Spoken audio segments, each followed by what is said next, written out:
Oh, happy Saturday afternoon, everybody.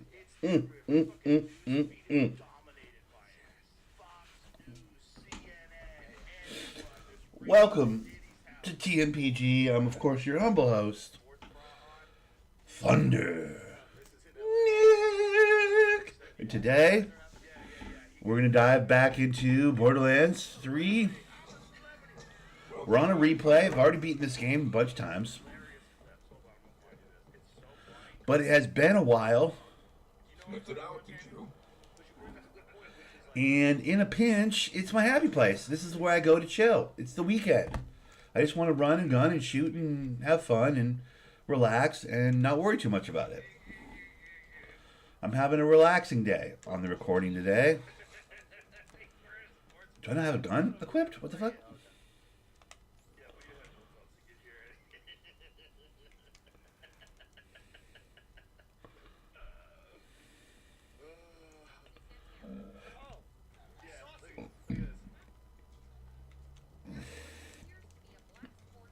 Alright, there we go. Talk to Hammerlock. Wait. There's guns in here.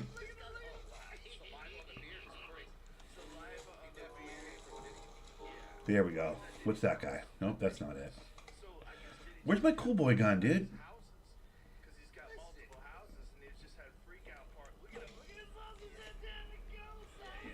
Turtle has a question if you play Terraria. No, I don't play Terraria. I've seen it. It looks like I might be into it, but I've never actually played it. Looks like it could be kind of fun. I'm not really into that 2D thing. If I'm going to play that kind of game, I'd play Minecraft or I'd play, any number of other, Stardew Valley or Coral Island or something like that. There's so many other versions of that kind of game that I never really got into Terraria. But thank you so much for your question. Welcome and happy Saturday.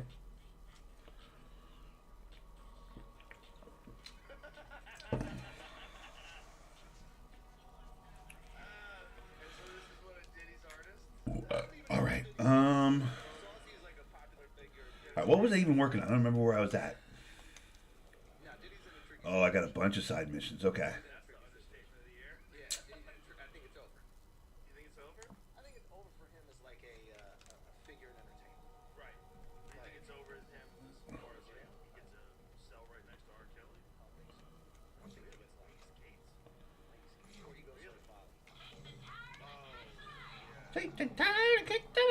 All right. Please let me out. All right. It's go time. I'm trying to find someone to play with, and I thought I'd see if you were interested sometime. Bro, I am not. Thank you, though. I have enough of those games in my life. That itch has been adequately scratched by, so many other games that I don't think I could commit the time. You know what I mean? I appreciate the ask. It's very nice of you to ask, bro. I couldn't commit the time,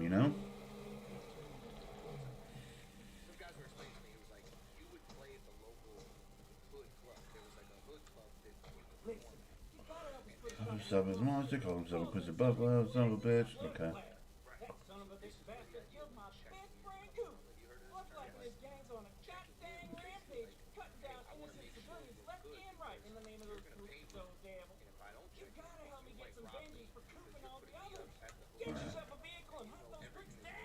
Okay, let's do it.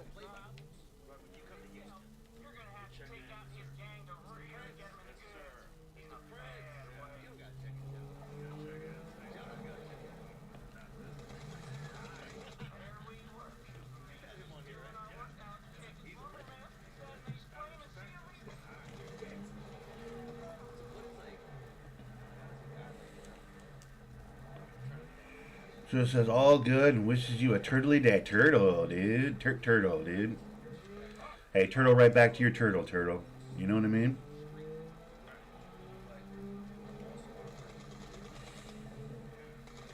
Is this part of his gang, this guy? Oh my god, that guy shoots something different. That guy's shooting like fucking laser disc or something. The fuck? Hey, come here.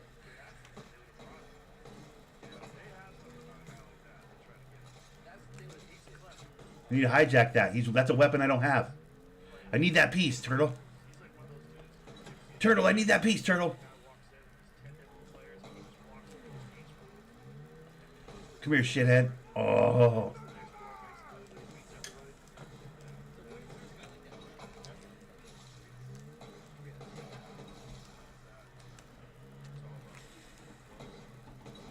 Hijack. Ah, fuck you, bitch.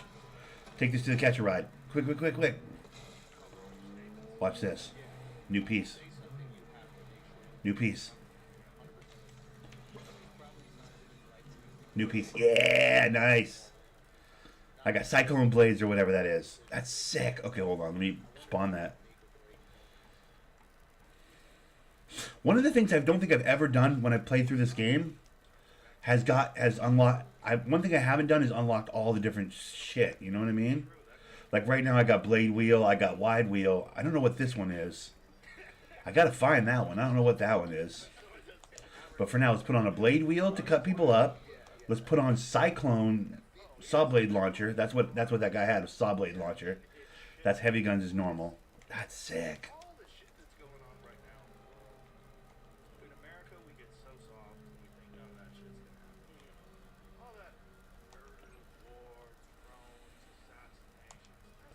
There's like 3 different things here that I don't have.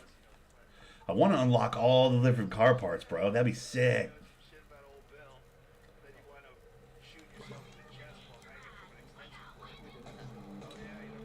Oh, there's one right there. Kill that guy.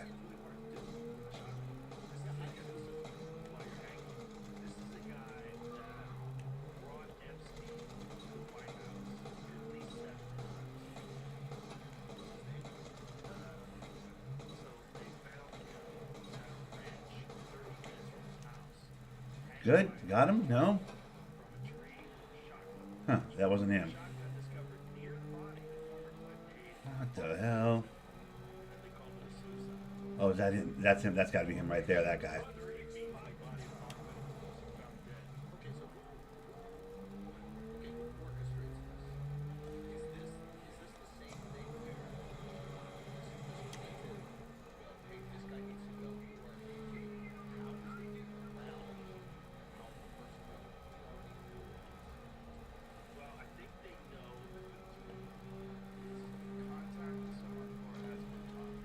Did he go up above?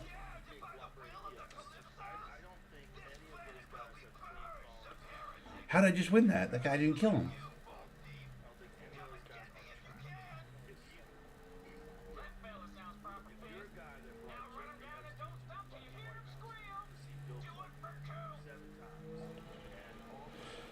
Alright. This guy?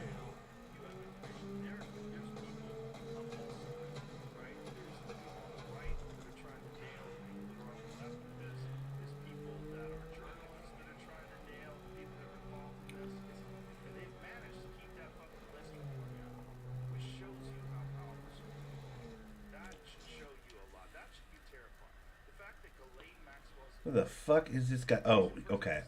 So I gotta go up, I gotta go over the bridge, I gotta go around. Gotcha. I gotcha. Roger that. Alright, good that I looked. I would have never naturally gone over there. Could have just ran that guy over, but I didn't.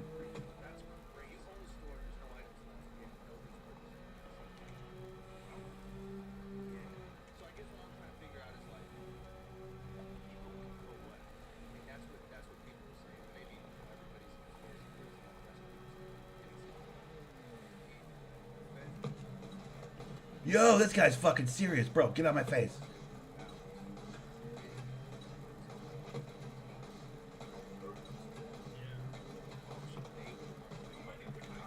Got him, bitch. Dude, this saw blade, by the way, trash. I don't know why I'm using it. It's not as good as the gun. At all. Trash.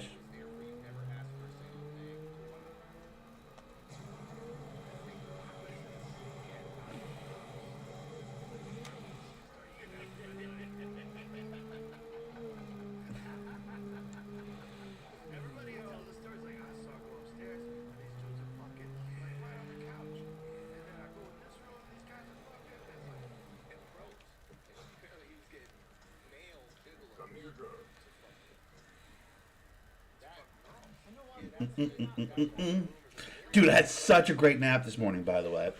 Not that anybody gives a shit, but like I did, I really did. I came home from work after a long week, first week back at work off of vacation. Always like really, really sore after that first week back. But I came home accomplished, had a light bite, laid down, took like 4 or 5 hour nap. Oh, I woke up refreshed. Turns out I bought too many energy drinks this week, so I have a nice apple Rockstar. Ooh. Mm. Delicious.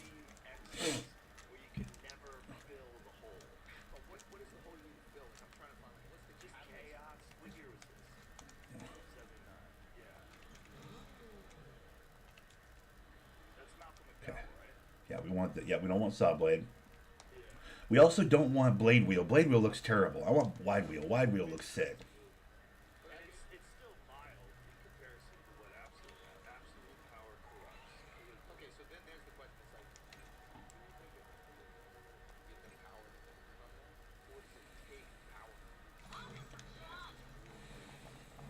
There we go. Now we're doing it. Okay. Talk to Hammerlock. Yeah. That'd be cool. But first, I want to do like 5 other missions before I do that. Hammerlock's like, end the level. It's like, yeah, dude. Yeah, no, of course, totally. But first, I want to do this one, this one, this one, this one, this one. Fixing to pull some wicked, crazy stunts. He needs your help. Oh, love that. Okay, let's do that one.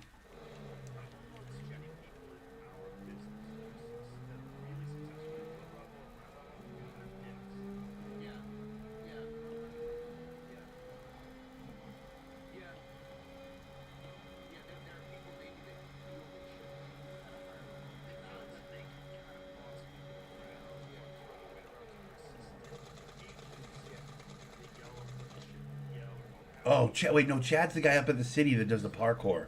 Oh, that's right, and he falls to his death. Okay, yeah. I gotta go. Okay, I remember that. I remember Chad. I'm going the wrong way.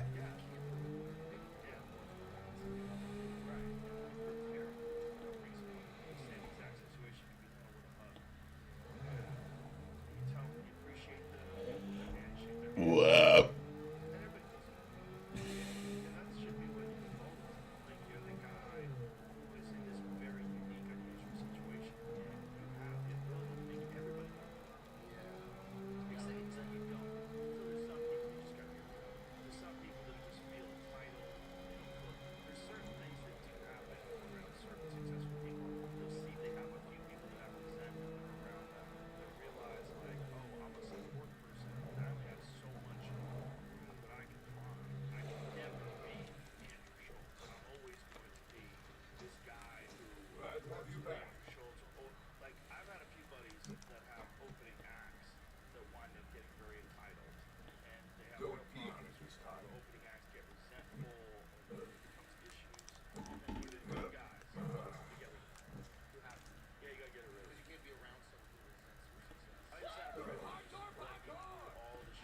Oh, he's over here.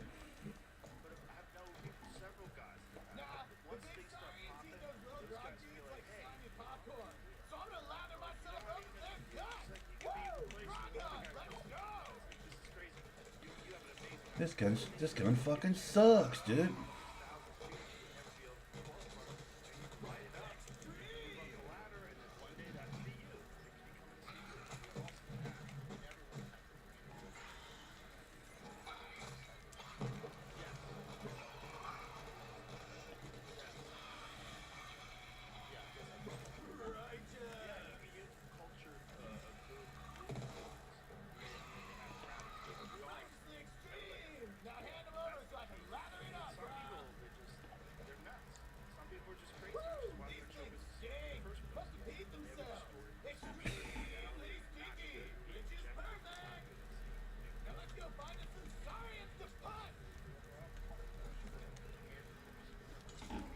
I gotta turn up the podcast. They're talking about some interesting shit. Justify all the behaviors. That's the trickiest thing. Like, how do you have you been in that situation where like you're trying to talk them out of a behavior that they have, and you're just like, this might not be the most rational way to operate. It's not really. it's like at a certain point in time you have to. Yeah, I guess you got to kind of let them. Yeah, I Let them don't know do their thing. what you can do to cure them of it. I don't know if you can like tell them, hey, this is what you're doing. Like, fuck, what am I doing? Oh, I'm sorry. I'm gonna get my shit together. Do we have confirmation? Yes. And we're good to go, or what? Yeah. Hold on. Okay. Light it up, Joe. Yeah. Yeah, I think there's just Comfy or not comfy? Yeah. Green light. Yeah. Really? Okay. All right. I think there's a lot of Speaking of psychos. There's a lot of psychos in the world. Yeah. And I think that this is a thing. It's like there's a certain amount of people that really don't care about other people. They exist with, I mean, what is the term? I guess the term is sociopath, right? Well, I think sociopath just means like you don't feel like the guilt that a normal person would feel when you make somebody feel uncomfortable. Or they Right. could potentially be in that uncomfortable situation. That reaction is just not elicited. Yeah. And therefore you can maybe ask them to do things that would put them in a really uncomfortable situation. Or like, for example, you have a podcast, right? You ask somebody to come on. There might be a really embarrassing, tough question that you might want to ask them, and maybe that's why you brought them on. Or they're a really close friend of yours, and you're just like, I don't know if I want to put them in this situation in front of all these people. Dude, I do that all the time. You don't ask. I don't ask. Exactly, all the because time. you have empathy. You care about Not how just they're that, like perceived. I don't need to talk to somebody about something controversial. If they want to talk about it, like if it's something they want to get off their chest or they want to discuss because there's some misconceptions Bro. out there, Jesus. I'm happy to give you that platform. But like play got you with you, I am not that guy at all. Yeah. I don't want to have anything to do with that shit. Yeah. I don't like it. I don't think it's It necessary. feels gross. Also, if you're talking about a human being in one very specific issue, Yeah. don't they have a lot of things going on in their life? I'm interested in the full human. Dude. I'm not interested in just digging the dirt on one bad situation that you may or may not be involved in. You said some shit to me when I had my kid. You said you know what's really funny is that like when I'm talking to somebody or somebody's being incredibly annoying or they're frustrating, they're being a pain in the ass, they're being a dick, I just imagine them as a 6-week-old baby. Yeah. It's like every one of them started out that way, this innocent, pure, Yep. amazing little thing. And life might have turned Okay, dude. Life, shitty parents, Yeah. bad neighborhood, and then sometimes it's just genes. Yeah. Sometimes you get wacky genes, man. Yeah. You know? Sometimes people are mentally ill right from the jump. Yeah. And I don't think people like to admit that, but that's a fact. Yeah. Yeah. How much can you do with that? Not much. And then when it comes to like medication, what is the medication doing it? Is it dulling the mind so that the impulses don't come out? Is it ramping up your dopamine so you don't want to do those things? Like, Yeah, I was wondering that with like Prozac. Like I didn't realize how many people I knew that were on Prozac. What's he saying? Yay or nay? yeah, we're good. Let's just do it. Yeah. Okay. What I heard was, hell yeah, rocket time. Go get some. Yeah. This is gonna be like a stuntgasm, bro. Speaking of psycho, speaking of people that are potentially bad, Yeah. that do not have your good interests at heart. and Best take interest at advantage heart is the expression. and maybe are pathological in their desires to crush. So we're talking about Andrew Huberman's situation. His situation, not you. Yeah. Yeah. So one of the things that was left out of that article. People know, I assume everybody here knows exactly what happened. So there's an article that Andrew Huberman, an ex, got a hold of a reporter and said that he's a philanderer, he's doing all these terrible things, he's a bad guy. Yeah. And so they write this long article. What they left out was that the person who accused him of all this, first of all, is being investigated by the DOJ for fraud and is in the middle of that right now. It's a very serious case. I would name the case, but that would... Like, they made the lady anonymous, which is also crazy. Like, you could have an anonymous person who attacks this famous person with, which is essentially, whether it's true, what the things she's saying are true or not true, the stuff she left out, the DOJ and stuff. that's when he breaks it off. Exactly. He breaks it off. The She feels DOJ scorned. contacts him because they're investigating this woman. And you think that that would be like maybe the first paragraph? You would think that would at least be a part of the article. Yeah. If it was a real piece of news. Yeah. You would say, oh, this is complicated. Yeah. Okay, so what do you think it is? Do you think it could come from pharmaceutical companies? I don't think there's zero influence. You know, I mean, I think for sure. Look, with the stuff that happened to me, That's during what I was going to COVID, ask. What do you think it comes from? that was 100% influenced by pharmaceutical drug companies. Political interest too?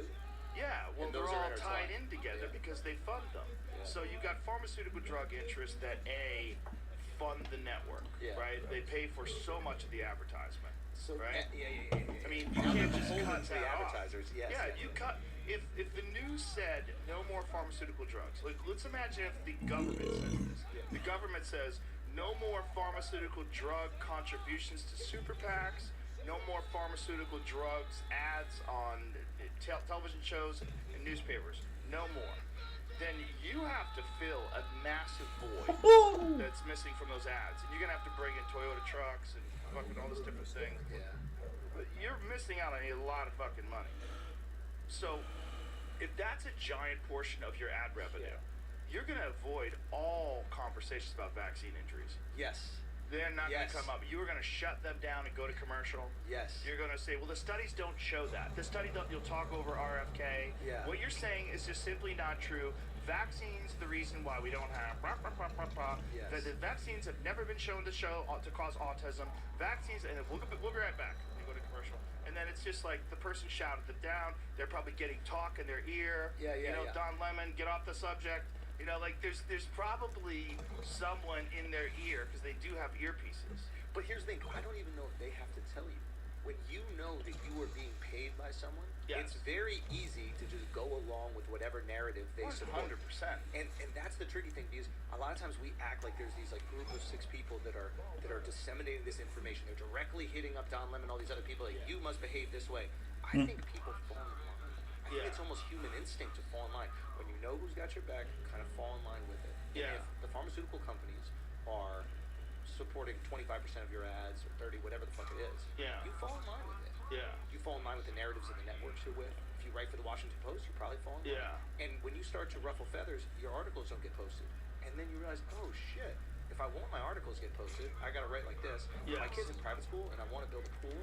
And I wanna now build there's a this pool? incentive structure that's built without anybody fucking telling you what to do. Exactly. So it's not as like nefarious as people assume it is when you hear about like the deep state and who are these people telling you. It's an incentive structure built in, and human beings want to survive, and we start kind of doing the things that will help us survive. And it's all implied. You know Yeah. what you're supposed to It's say the and not fucking- supposed to say. It's the Clinton speaking fee. Like no one wants to Yep. hear Hillary Clinton speak. Nobody ever has wanted to hear her speak, but she's getting 400 grand from Goldman Sachs. Yeah, exactly. No one has ever wanted to hear her speak. Secretary of State. Yeah. So it's like, but Goldman Sachs doesn't need to say, hey, by the way, you're going to get speaking fees. She Exactly. knows it. Exactly. They all fucking know it. Well, that was why during the Trump debates with Clinton, he was like, release the transcripts of those speeches. Oh, yeah, I'll release my taxes. You release the transcripts. Yeah. And what is the transcript? Hey guys, do we really need to be here, or can I go home? You know what I want. I want you guys to make money. But Let's so, keep it rolling. But, so that's the Yeah. that's the whatever the deep state, if you will. It's not 6 people. Well, that is Uh-oh. like the people that are in your crew that start acting entitled when they're around you. Wait. Those are the people. The Hillary Clintons. The Hillary Clintons are the people that are like maybe disrespectful to the servers, and you find out about it. They sent food back. They talk rude. It's not the main guy. It's the support staff. So you're saying the main people are not the presidents. Right. The main They people need are the the people people to that do are running Raytheon, Yeah. the people that are running these gigantic Yeah. companies that make weapons. Dude, that I didn't even. That's where the real money is. When we had RFK on, I didn't even fucking know this shit. But I didn't know like when we're sending money to Ukraine, we're not really even sending money there. We're sending money to American military manufacturers to make weapons, and then the weapons go to Ukraine. But we're paying us. Yeah. But you can't really But say also some money goes over there too. And that money, fraction. enough, billions, and that money's like, woo. Where to go? Yeah, dudes are doing coke and driving around Rolls Royces and I saw balling. that. The guy, what was it? The assistant it wasn't the vice president, but it was some like government figure bought like some insane car, and it's like, Yeah. why are you buying insane cars when you're in the middle of a war? How do you have the money? Yeah, there might be some rations you might want to buy. Yeah. Okay, so there's the system. I think Vivek called it like the managerial class or something like that, which I thought was a good term. But okay, the money is going to these different industries first, so it's kind of staying in America, which does, I guess, boost our economy in some way. Like those people need to hire people. The economy starts to do. Good way to look at it. No, but I mean, like, no, for real. Like, it's like they have to hire people, they have to pay people, like, and that's why war is good for the economy. If the economy is built on this military-industrial complex, or whatever it is, we constantly need conflict in order to continue the positive momentum of the economy. Yes. But they can't say that. They can't go, hey, we need war in order for the economy to be good. They're not thinking about the economy. They're thinking about the money that they are specifically going to make from these transactions. They're not thinking about, oh, we're going to do this good for the economy. They're thinking this is an opportunity to get a massive contract. Mm-hmm. They're in the business of constantly making more money. When you're in a corporation, especially a publicly traded corporation, Yep, you how have are an your obligation earnings? to your shareholders to Yep. make more money. You have a board. You have people that have dumped $100 million into the company, and they're staring at you, and you're like, what are we doing to maximize profits?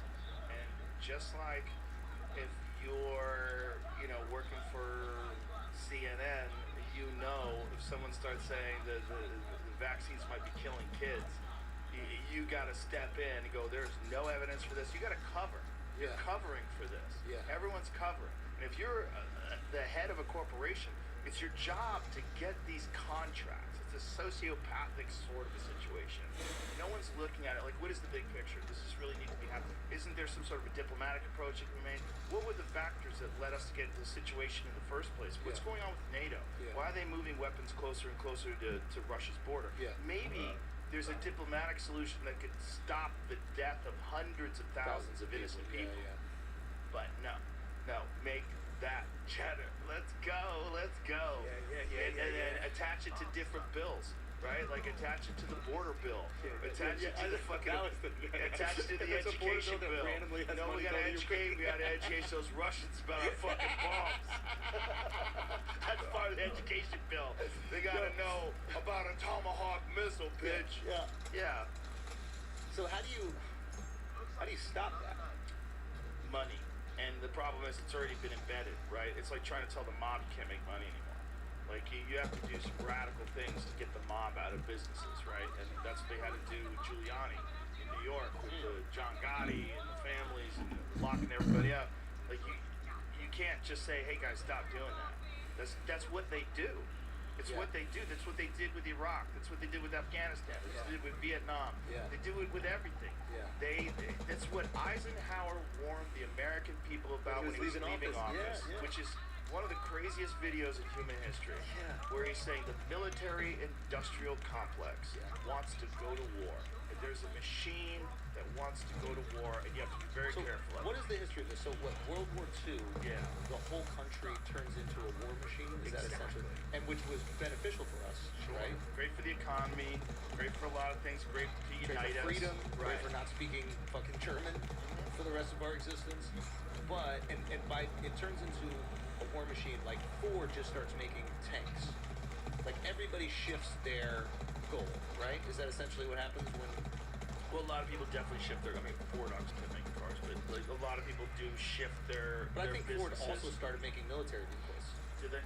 Makes sense. That was my understanding, is that like every business started to prioritize the war effort. Right. And then, Definitely. not overnight, but pretty quickly, the whole country had one singular focus, which was if we need to go to war, we can turn it over. It's like I think that's what Napoleon did actually. That was one of how he was so effective. He turned the whole country into a war machine. Whereas before it was like, wait, I thought we're just lining up in the field and banging back and forth against each other. He was like, no, you're fighting the whole country. So then when we get to turn over and flip and Ford starts making vehicles or whatever the fuck it needs for the military effort, we have a huge competitive advantage. The money that comes in through that, and fact check me on this please, but like the money that starts to be generated by that is very hard to relinquish when the war is done. Right. The war stops and then people go, whoa, we were making $100 million a year during war. Right. I don't want to go back to 20 million. Right. So we need more wars. Is that the idea? Yeah, that's definitely part of the idea. It's also connected to a lot of other things too that you wouldn't think about, like subsidizing food. I mean, So subsidizing farmers. So, like, when you hear about corn subsidies, Yeah. like we have corn subsidies, that's why there's corn syrup and everything. Yeah. Yep. You know, You picked a corn. crop that could feed 300 million people, and it just happened to be corn. Well, what happened was during World War II, they started to subsidize farmers so that they would have a surplus. So in case another war breaks out, We're good. they always have they have food storage. Right. They have the ability to feed the country even if we're cut off from the rest of the world. And when you're dependent upon foreign countries for different things like grains and medicines, and that's one of the things we found out during COVID, right? A lot of medicine is made in China. And a lot of it was very hard to come by Yeah. during COVID because of the transportation issues. Isn't that one of the issues with Ukraine? Is that there's not with medicine, but with actual grain. Like, it's one of the largest grain producers Right. in the world. Yes. So I think there even had to be like an agreement between Russia and Ukraine to continue sending out grain during the conflict. New part? Wild. Nope. Damn it. The rules of war are so wild. Dude. Like when someone says it's a war crime, you know, like Who decides? Yeah, who Well, decides the level? you can only kill people certain ways. Like You can only kill people one of the certain- wildest you ones can only was kill people also a certain way, during okay. World War I. There's a guy named Fritz Haber, and Fritz Haber, he created the Haber method of extracting nitrogen from the atmosphere. That's responsible for some crazy number today. This method is responsible for something about. So, see if this is true. I think it's something around 50% of the nitrogen in human bodies today exists because of the Haber method. So 50% of the nitrogen from your food has been extracted from the atmosphere by the Haber method in order to provide fertilizer for plants that we use, especially when you talk about industrialized fertilizer and commercial grade fertilizer where they have to spray it because the topsoil is all dead for a lot of these modern industrial monocrop agriculture establishments. So Fritz Haber creates this, but he also creates Zyklon A. Yeah. He created this gas that they were using. He used the gas, they turned it to Zyklon B. They took the smell out of it so they could kill the Jews with it. And he also used the gas when they were gassing Allied troops in World War I. This was the first time that had been done. It's And so they had chemical these warfare. massive fans and gas, and they would blow it onto these soldiers and kill them all. Yeah. And so he was both being recommended for the Nobel Peace Prize Prize, yeah, and being a war criminal at the same time. He was wanted for crimes against humanity at the Yeah. same time. He created the Haber method. What's the matter, Jim? Nearly 50% of the nitrogen found in human tissues originated from the Haber-Bosch process. Thus, Haber process serves as the detonator of the population explosion, enabling the global population to increase from 1.6 billion in 1900 to 7.7 billion by 2018. Reverse fuel technology converts electrical energy, water, and air into ammonia without a separate hydrogen electrolysis process. So this is he was a legitimate genius. And his story is so fucking tragic. When he was leaving to go to the front lines, to war, to use his gas, it was so controversial. There was so much. His wife committed suicide in front of him, shot herself in the heart, and he left her to go to the front line while she was still alive. And he left her with his 13-year-old son to take care of her. When she tried to kill her, she eventually died. But I mean, he was, his whole life became.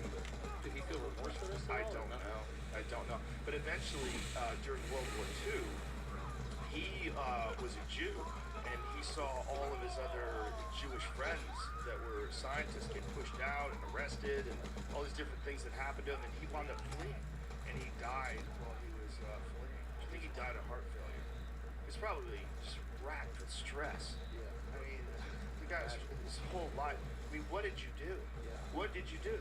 You created this amazing thing that allows nitrogen to get into the soil and feed millions of people, stop yeah. starvation for millions of people. Yeah. You also created the gas that's killing your own people in concentration camps, and you also created war crimes by being the first government, the first army to spray chemicals at the troops that just kills everybody indiscriminately.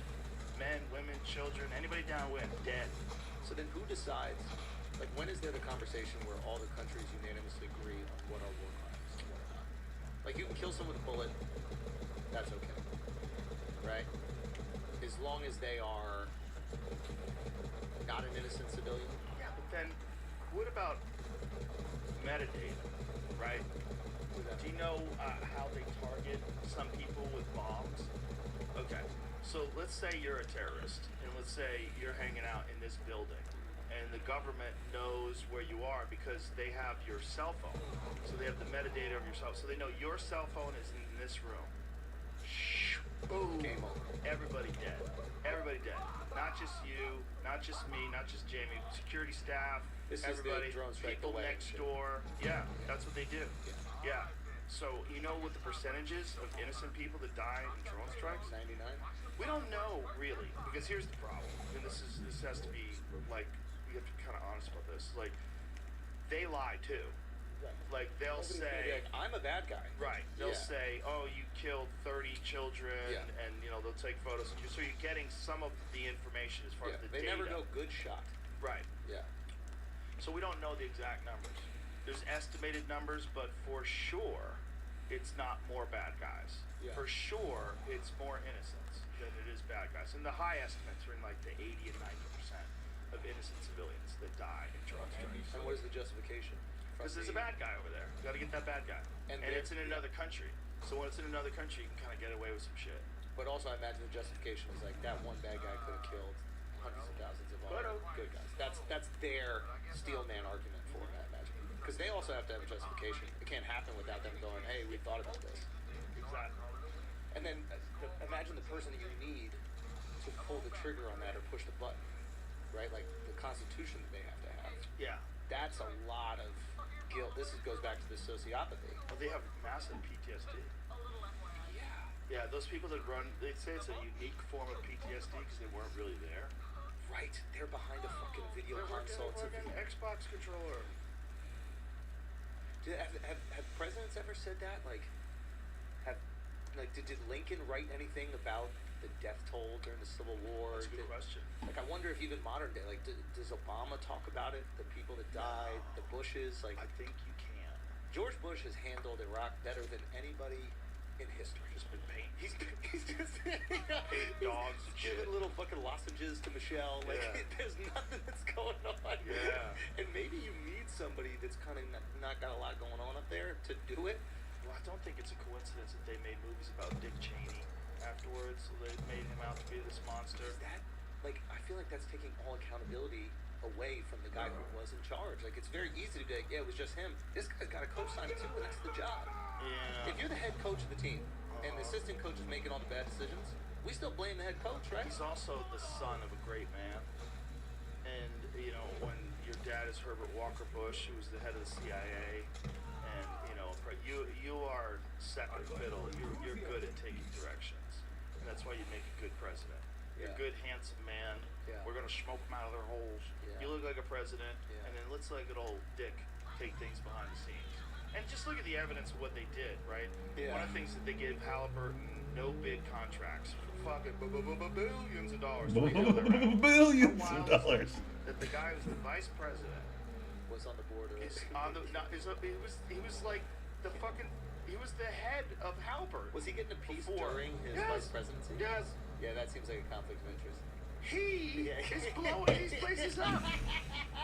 He's blowing these places up. It's like their decisions that are causing these places to get blown up. If I And make then they money have on these no building- bid Dick Yeah. Cheney resumes role as chairman of Halliburton Company. Oh, he's back. Wow. Now maybe it'll- When is this? This is after he left office? Well, no, this is during the Bush administration, right? Right. He resumed his role while he was vice president? I thought I misread what was happening here. It just said But February. it says, I clicked that first here. right, February 25. Cheney will succeed Bill Bradford. Click it again. Okay, Dick Cheney resumes role. This is a new article, it says. So look what it says. Dick Cheney has resumed role of chairman of board of Halliburton effective today, February 1st, 2000. Will also continue. That's weird that it just came out. Weird continue in his current position as chief executive officer of the company, joining Halliburton. So this was right before the election. Oh, it's heavy armor. Oh, that's cool. But February 1st, 2000 means he's already in office, correct? Or is it 2001? It would be It's January 2001 that Bush election. goes into office, right? Election 2000. So this is 11 months earlier. So is he even named as vice president yet? Nah, is he running with him at that time? He became vice president January 20. It's almost 1 year later. Exactly. Right, but I'm saying, is he named as vice president as a running mate? Right, because that's generally a little later. Once Yeah. someone wins the primaries, they announce their VP. Yeah, but if you're not actually president, you can't hold another position, or vice president. If you're not actually in government, you can't up to that. I would point. like Wow. to So it says, You'd like to meet him? Yeah, What would you I would ask like him? to meet him. I would just talk to him. About? I wouldn't want to dig. I would just talk to him. I just want to find out what makes him tick. What do you think?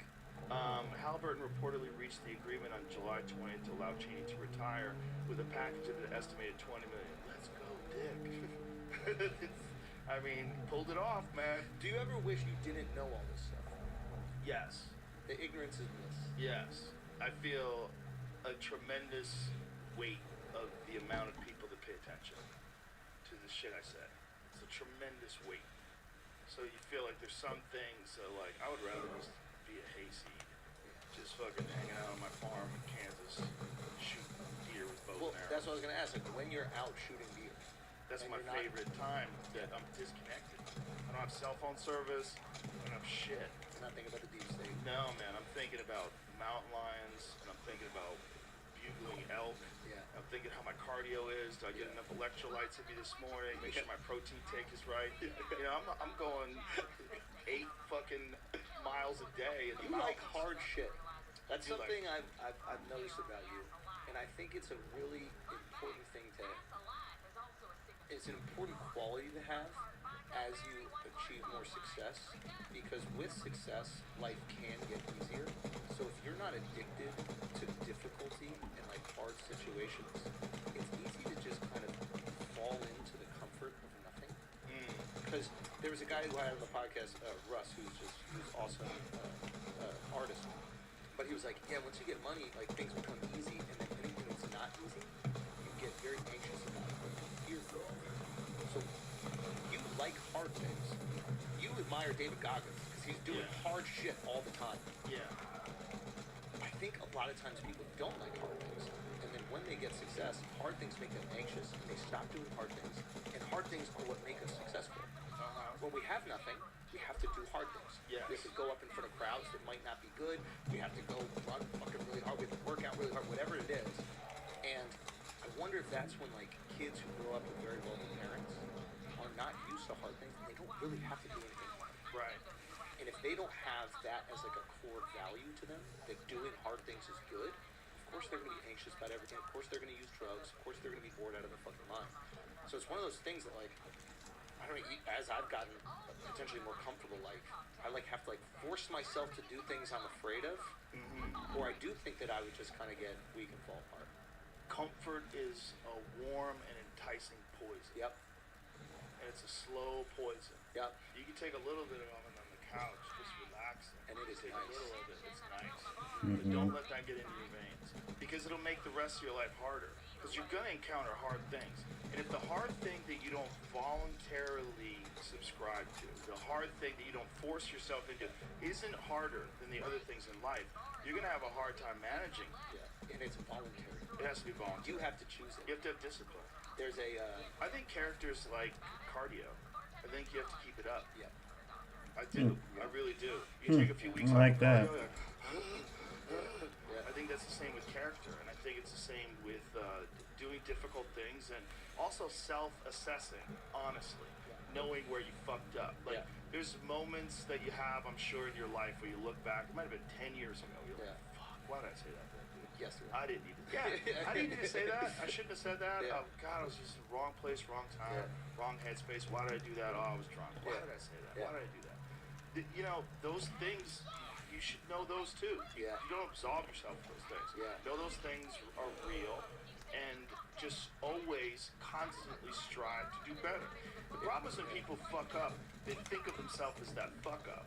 And that's a difficult thing for someone with a bad past. Like, dudes have been in jail. It's really difficult for them. That Guys, becomes their identity. it becomes a part of who you Yeah. recognize. That's a part of your behavior characteristics. You don't think Yeah. of yourself as the best you when you made the right decision. When your friend calls you and you can tell him, I'm busy, bro, I can't help you. Be like, Yeah. I put that shit aside. Go help my boy. Yep. And go help your friend. Yep. And then you show up for him. He's like, dude, you're here for Yeah, me. man. Thank you, brother. so much. I Yeah. appreciate it so much, Yeah. man.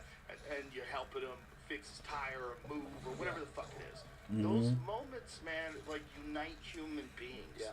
They're like very, very important moments. And that's what everybody should strive for. You should strive for the moments when you worked really hard at something and you accomplished it. When you didn't want to get through a workout but you did it. When you finished the marathon. Yeah. When you apologize for being out of line. Yeah. When you told people how you feel about them. Even though it felt vulnerable. Yeah, I just want to tell you I love you so much. You inspire me. You're an amazing human being and I'm so happy you're in my life. That's what we all should be aspiring towards. Yeah. Aspiring to be better versions of ourselves. And aspiring to put ourselves in situations that we fear. Like everything you want is on the other side of what you fear. There's somebody said that. And I really believe it though. Like every situation I put myself in that I'm scared of or anxious about, and even if it doesn't work out perfectly, I do feel this confidence boost that I at least tried. Yes. You know what I mean? I at least fucking tried. I was scared of doing it and I fucking tried. And then if it works out, it's the best feeling in the world. Yeah, But if I pussy out, that's the worst. That's the worst feeling. It is the fucking worst. The worst feeling. But that's the importance of like, like the nice thing about stand-up, I guess, is that like we know that we can't take months off. Right. It atrophies fast. Fast. Weeks off. Yeah. It's like we have to. I like this we have one. to constantly go Not up. hitting hit hard, but I And, like it. Yeah, there are things in life that are a million times more difficult that people have to do, but it is one of those things that's built into the thing that we kind of love, which is we have to keep doing this. And every time we try something new, it's bad. Yeah, but we're also addicted to that accomplishment vibe, that accomplishment energy. Like when you get that feeling is an amazing feeling. Fuck, I did it. I also like really the did. chaos of it. I like it when there's like I was hanging on the beach with my wife on something. I'm like, I'm really bad with vacations if I don't have things to do during it. I can't just hang on the beach. I hate that I one cannot- where you drive the if I'm food surfing, around. I I'm can not going to do or that I'm one. playing paddle, I can do it, but I need to do shit.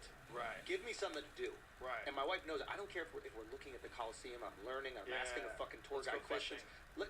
I need to do a thing Yeah. because if I'm not, my brain goes fucking crazy. It needs to be occupied. Yes. I'm lucky that I have that. Uh-huh. Imagine I was really comfy doing nothing. Yeah. Why would I do anything? It's a superpower. But it has to be managed. It's like That's- having a Ferrari engine.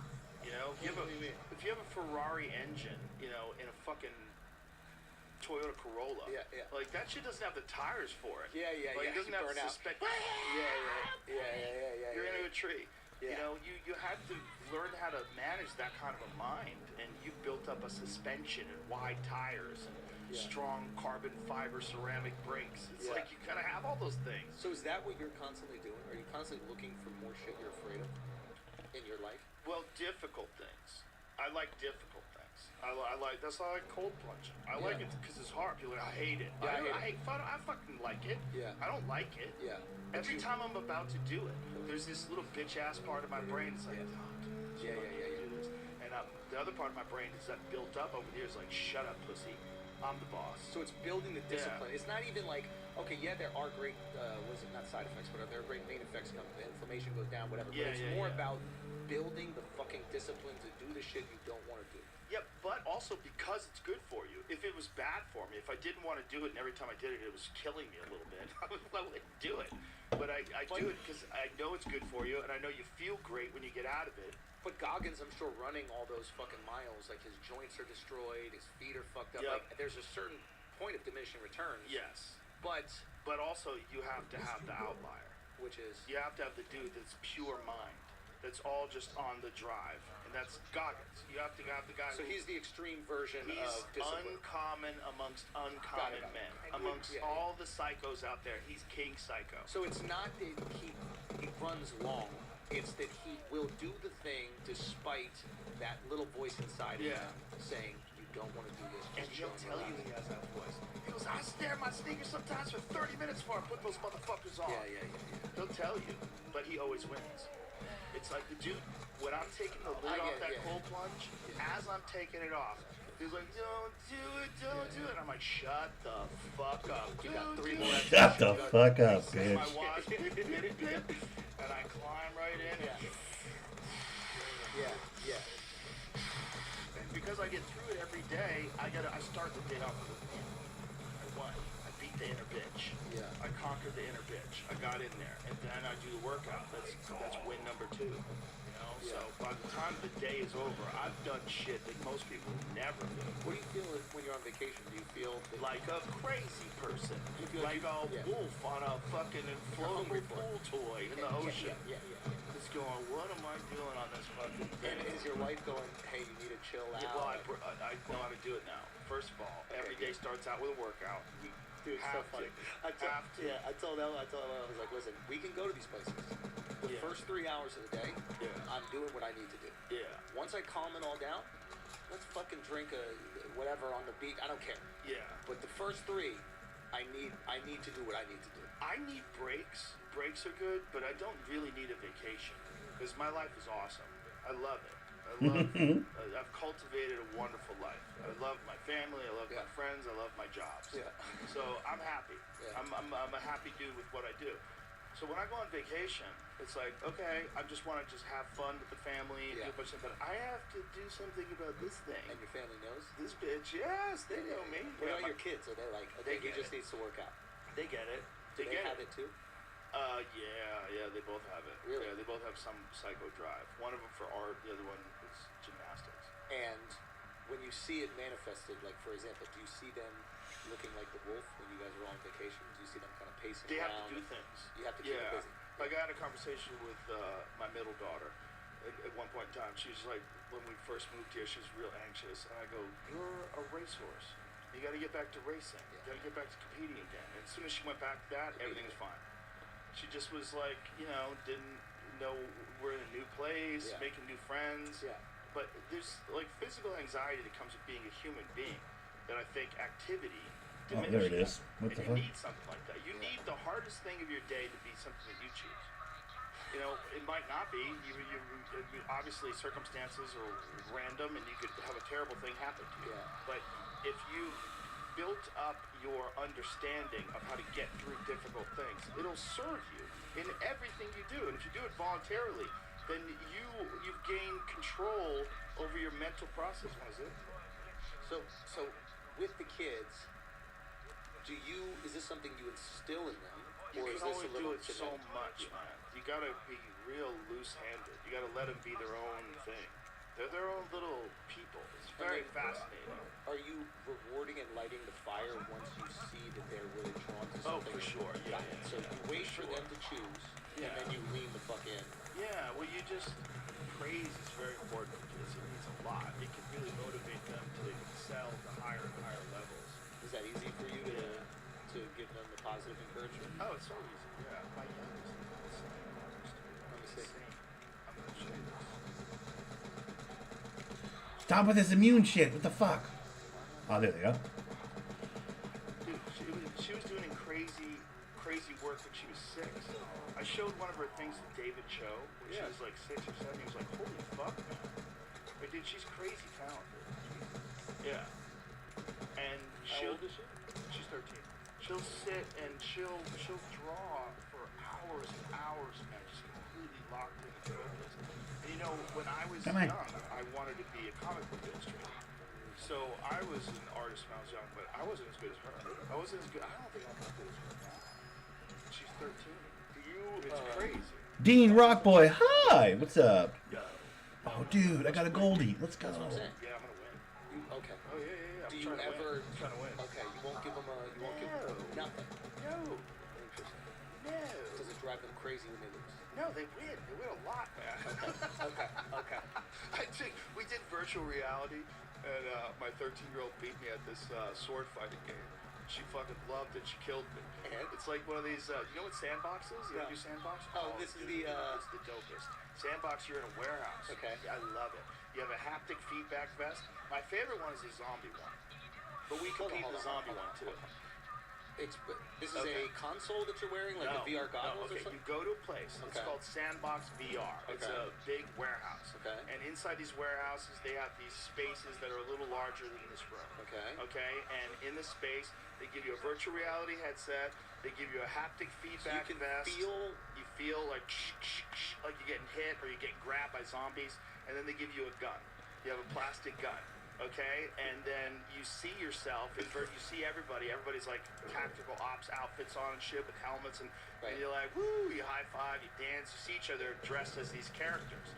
And then, it's basically mapped out to the size of your body, and they put you in these things. So then, like, they drop you off in Deadwood Mansion.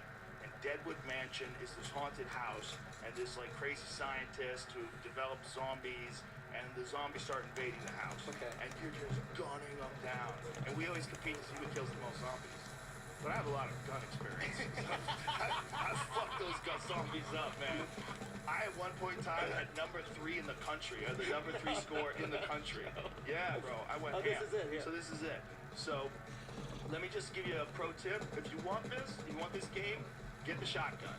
Shotgun face shots. You want face shots on zombies. Yeah. Don't be fucking around with the legs. See, the machine guns Don't be are fucking fun, around with the legs. like that, and you reload by just going like this. Just point the gun down and it reloads. Bro, it's so fun. I'm so addicted to this game. That you're in this house and it's all like dark and shadowy and shit, and the light from your pistols was lighting these zombies. Yeah. Bro, it's so much fun. But yeah, I always try to win. I always try to kill the most zombies. So at the end of the day, you get the VIP. What is the VIP? VIP is the most valuable player. The MVP. Yeah, it's VIP though. Very important player. Okay. Or MVP. I don't know if they say MVP, but either way, I always win that shit. Yeah. I'm So not the letting competitive anybody win. instinct cannot go away. Right, as long as it's like you're just understanding that everyone's just trying their best. Yeah, So when they beat you, like, oh my god, they beat me at a game or something like that, like, god damn it. They love it. They love it. Like, you got me. Yeah. But it's fun when they win. It's fun when they beat you. It's your child that's Yeah. doing something really good. How old are they now? 13 and 15 is on this one. Okay. And when they were, are there moments that you? How old is your kid now? 8 weeks. So yeah, I'm like, everybody I talk to goes, it goes by really fast. That's the first thing they all say when I say 8 weeks.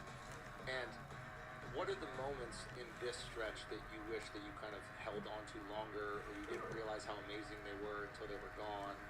I don't really think like that. Nothing. Okay. I don't think I'm happy. Yeah. And I'm happy they're healthy, and I'm happy they're, look, I have friends that have kids that have real problems, real health problems, and it's heartbreaking, devastating thing to see someone go through the real struggles of a kid that is your child. That's all fucked up. So, number one was healthy. Like, everybody was like, don't you want a boy? I'm like, I want healthy kids. Yeah. I don't care if it's a girl or a boy. I genuinely didn't care. I just want them to be happy and healthy. Well, you don't like girls? Like, what are you saying?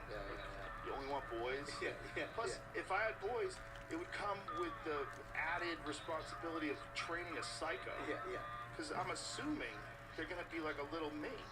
Because I'm assuming they're going to be a little me. What do you mean? If I didn't find some outlet, some competitive, like, dangerous outlet to test me as a man, I was an angry kid. Well, it's not good to grow up a boy and be an angry boy and not have an outlet. Because you won't have control of it. But why do you think you were angry? I think a lot of it's genetic. Really? Yeah, there's a lot of I think a lot of people, like, what's inside of them is genetic. It's learned experience. Being around violence when I was young. There's quite a few things that I think are attached to it. But I think there's some part of it's genetic. I need a fucking vending machine. What is a vending machine? Which is interesting when you see your kids have it. Yeah, there is right there. Okay, I'm gonna go back and get that vending machine. I've got multiple kids, and they can see it in some, and others they just don't really see it. It's out of the box. They're different. Yeah.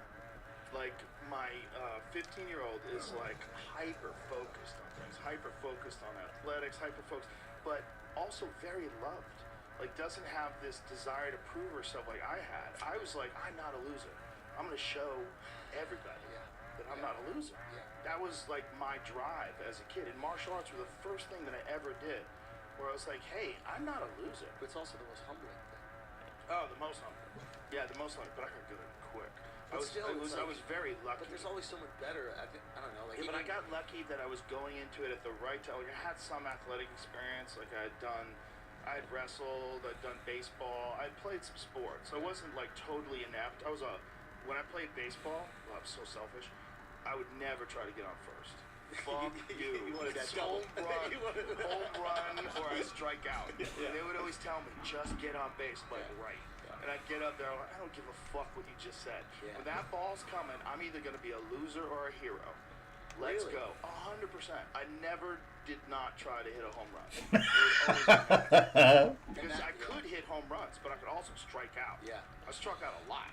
But if I connected, I had some fucking crank. Yeah. I sent that ball flying, and Yeah. I loved it. I Yeah. loved watching that ball fly over the fence. Like, Yeah. I am never not going to do that. Like, if you tell me, like, just bunt, suck Can't do my dick. I'm not bunting. Just I don't give bunt? a fuck if we lose. I don't care. That's why you can't do the team sports. I'm not That's why it interested in has to team be the sports. one-on-one. Yeah, Yeah, I'm not yeah. interested. We lost because Billy dropped the ball. Yeah, Go yeah. fuck yourself. Yeah, yeah. I didn't. Yeah, I know what I can do. Interesting. And when it's my time at bat, I'm hitting home runs. Interesting. So when I found that there was martial arts, Or it was bow something. hunting. Yeah, just I'm going me for the home run every only. time. It's just me. Yeah. And I can get better based entirely on how much effort I put into it. Yeah.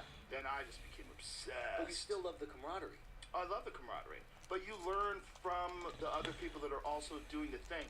I wasn't competitive with them where I had to be better than them.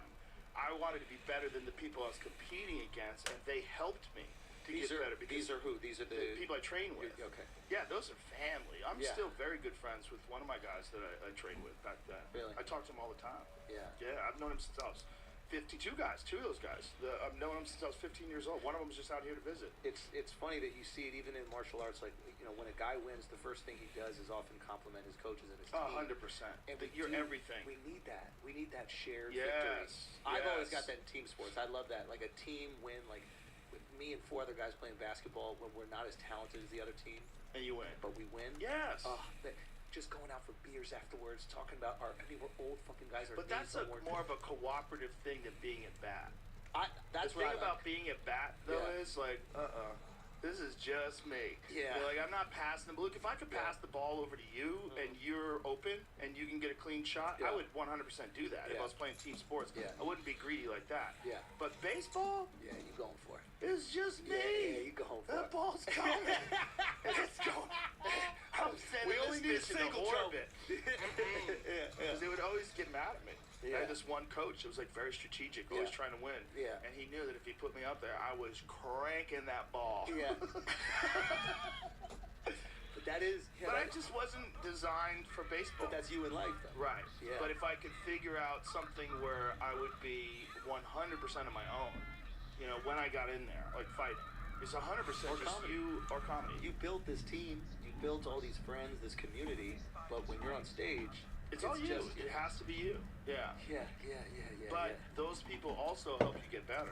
Like when I'm doing shows and Shane Gillis is on the show and Ron White, Brian Simpson, Yeah, you put Hinchcliffe, strong guys on, Derek man. Poston, Yeah. and I'll go on stage an hour and a half into that. Dude, too. how funny is Derek, man? Derek is so good. Derek has grown so He's much. grown so Oh, my much, God. and being at the club, like he's Oh, doing I so know. many sets. Yeah, he's so grateful, He's man. going little boy, fat Yeah. man. He's going back and forth to the rooms. Yeah. He's doing all these sets on the road with Yeah, you. yeah. And He's he's doing a true like team guy. Like he comes from sports in that way. Like he's like he wants the show to be great. Yes. He wants to. I But mean, he's a just, great human He's a being. fucking great He's human a being. gem of a human being. Yeah. A happy, sweetheart of a guy. Everybody loves Derek. He's so grateful for you, man. And just I'm the grateful club for and the experience. Like, Well, and he was one of the seeing him- first guys to take a chance I know. to come out here. Yeah. You know, he's like, I'm with you, Joe. Yeah. I'm like, all right. And he let's do is. it. Like if he says that, he means that shit. Oh, yeah, yeah. And watching him, But he knew also when I told him I was going to do it, I'm like, we're going to do this. We're going to do this. It's going to be the greatest sport in the world. yeah. Which is a crazy thing to say. To pop up a scene in the middle of Texas. But we did it. It's insane. But we did it because of guys like Derek, and guys like Hassan and Brian Simpson and Tony Yeah. Hinchcliffe. Those guys who moved here early. Tom Segura moved here early. Yeah, yeah. When he says I'm in. When Yeah. Tom Segura said I was in, like Yeah. early on, I was like, oh shit, this is happening. Yeah. Because Tom did it happening. early Yeah. in the Yeah. pandemic. I bought this house. I sent him a video from my backyard. I go, boys, what are you doing? What are Get you the fuck doing? out of there. Get the Yeah. fuck out of Yeah. LA. It's on Yeah. fire. Yeah. I go, no one here has a mask on. I go, I think this is bullshit. Come down. Let's have a good time. Let's Yeah. hang out. Yeah. And Tom was like, oh man, he came out here early. That means a lot to you, I felt. Because it was a crazy chance I was asking people to take. Yeah. It wasn't just I'm gonna open up a club in Pasadena. It wasn't like I bought the Ice House. Yeah. Like if I bought the Ice House, and the There's Ice no- House was for sale for a while. Yeah. And I do Jerry Buss bought it, right? Yeah, So they bought it. Owner of the Lakers or whatever. And they redid it, and I'm super happy that they did that because it's an amazing club, and I love that place. But at one point in time, I was thinking about buying the I Ice remember you House. telling me that.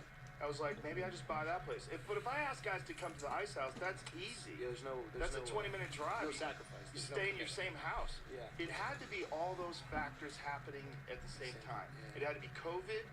It had to be this weird way that they were governing these cities and that they weren't doing it in other parts of the country, particularly Florida and here. Yeah. And also that you couldn't do stand-up. You couldn't do any stand-up in LA. Whoa. They were stopping outside stand-up at the parking, remember at the comedy store in the parking lot. They wouldn't let them do comedy outside. Yeah. It didn't make any sense. It was all crazy. And it was going on forever. And we were out here doing shows. And we were putting it up on Instagram. And it was like, What the fuck is happening? Yeah. These motherfuckers are doing shows. Yeah. And we first started doing live shows indoors in November of 2020. And it felt so wrong. It's like, what are we doing? I did one weekend out here in July of 2020. And I decided after it that I couldn't do it anymore. I didn't get sick, but I was like, but what if I did? And what if I gave it to someone? And what if that person died? Like, what if I gave it to a You guest? felt the responsibility. I was terrified. Yeah. Because I felt like I would never forgive myself if I had some wonderful, sweet scientist as a guest, and I gave that person COVID and they wound up dying because I was so selfish that I had to go on the road and do stand-up. This is the empathy thing. Yeah, so I was like, I can't do that. You're So not a sociopath. well, it's also just You're not good for the CIA. terrible for the CIA. That'd be terrible. I would good if you get me in that UFO program, though. I'll keep my mouth shut. Promise. Wait, what is this? Get me in the UFO. Show me what you got. Show me what you got. I won't tell anybody. Do you think they got I'll something? be a disinformation agent for you. I will. You just want to know. I will say whatever you need. Now, here's I the will. question. I will Hold on. fucking. What if they say to you, Joe, you can take the UFO for a spin, but don't floor it. You can bunt in the UFO. I would listen because I don't want to turn to jelly. If you're going faster than What your if they said body there's can no way tolerate, that you can die in this machine? It's built in a way where you cannot die, but we're asking you to bunt. I would bunt. You'd have to bunt. You'd have to bunt The because third you're gonna have time to you're come up back there. to. They're gonna kill you. All right, fair enough. They're gonna fucking put you on an airplane with one of fucking Putin's boys, and you're gonna get blown up over the Adriatic Sea. Listen, man, no. Yeah, you gotta. Look, if they get you in the UFO, first of all, I wouldn't ask to pilot it. I just like You just wanna take be it for a spin. Show me what Show it's me what like. the fuck this thing does. Where did it come from? Where did it come from? And then I say, okay, so what do I tell them? China? I'll tell them China, China. it's whatever. It's fucking Chinese, man. So that's the Chinese last are super thing. advanced. That's the Yeah. last thing for you? It's UFO? It's if once you feel that. Well, it would suck to go to your grave and I not know. Because it seems like something it's not what I thought when I was young.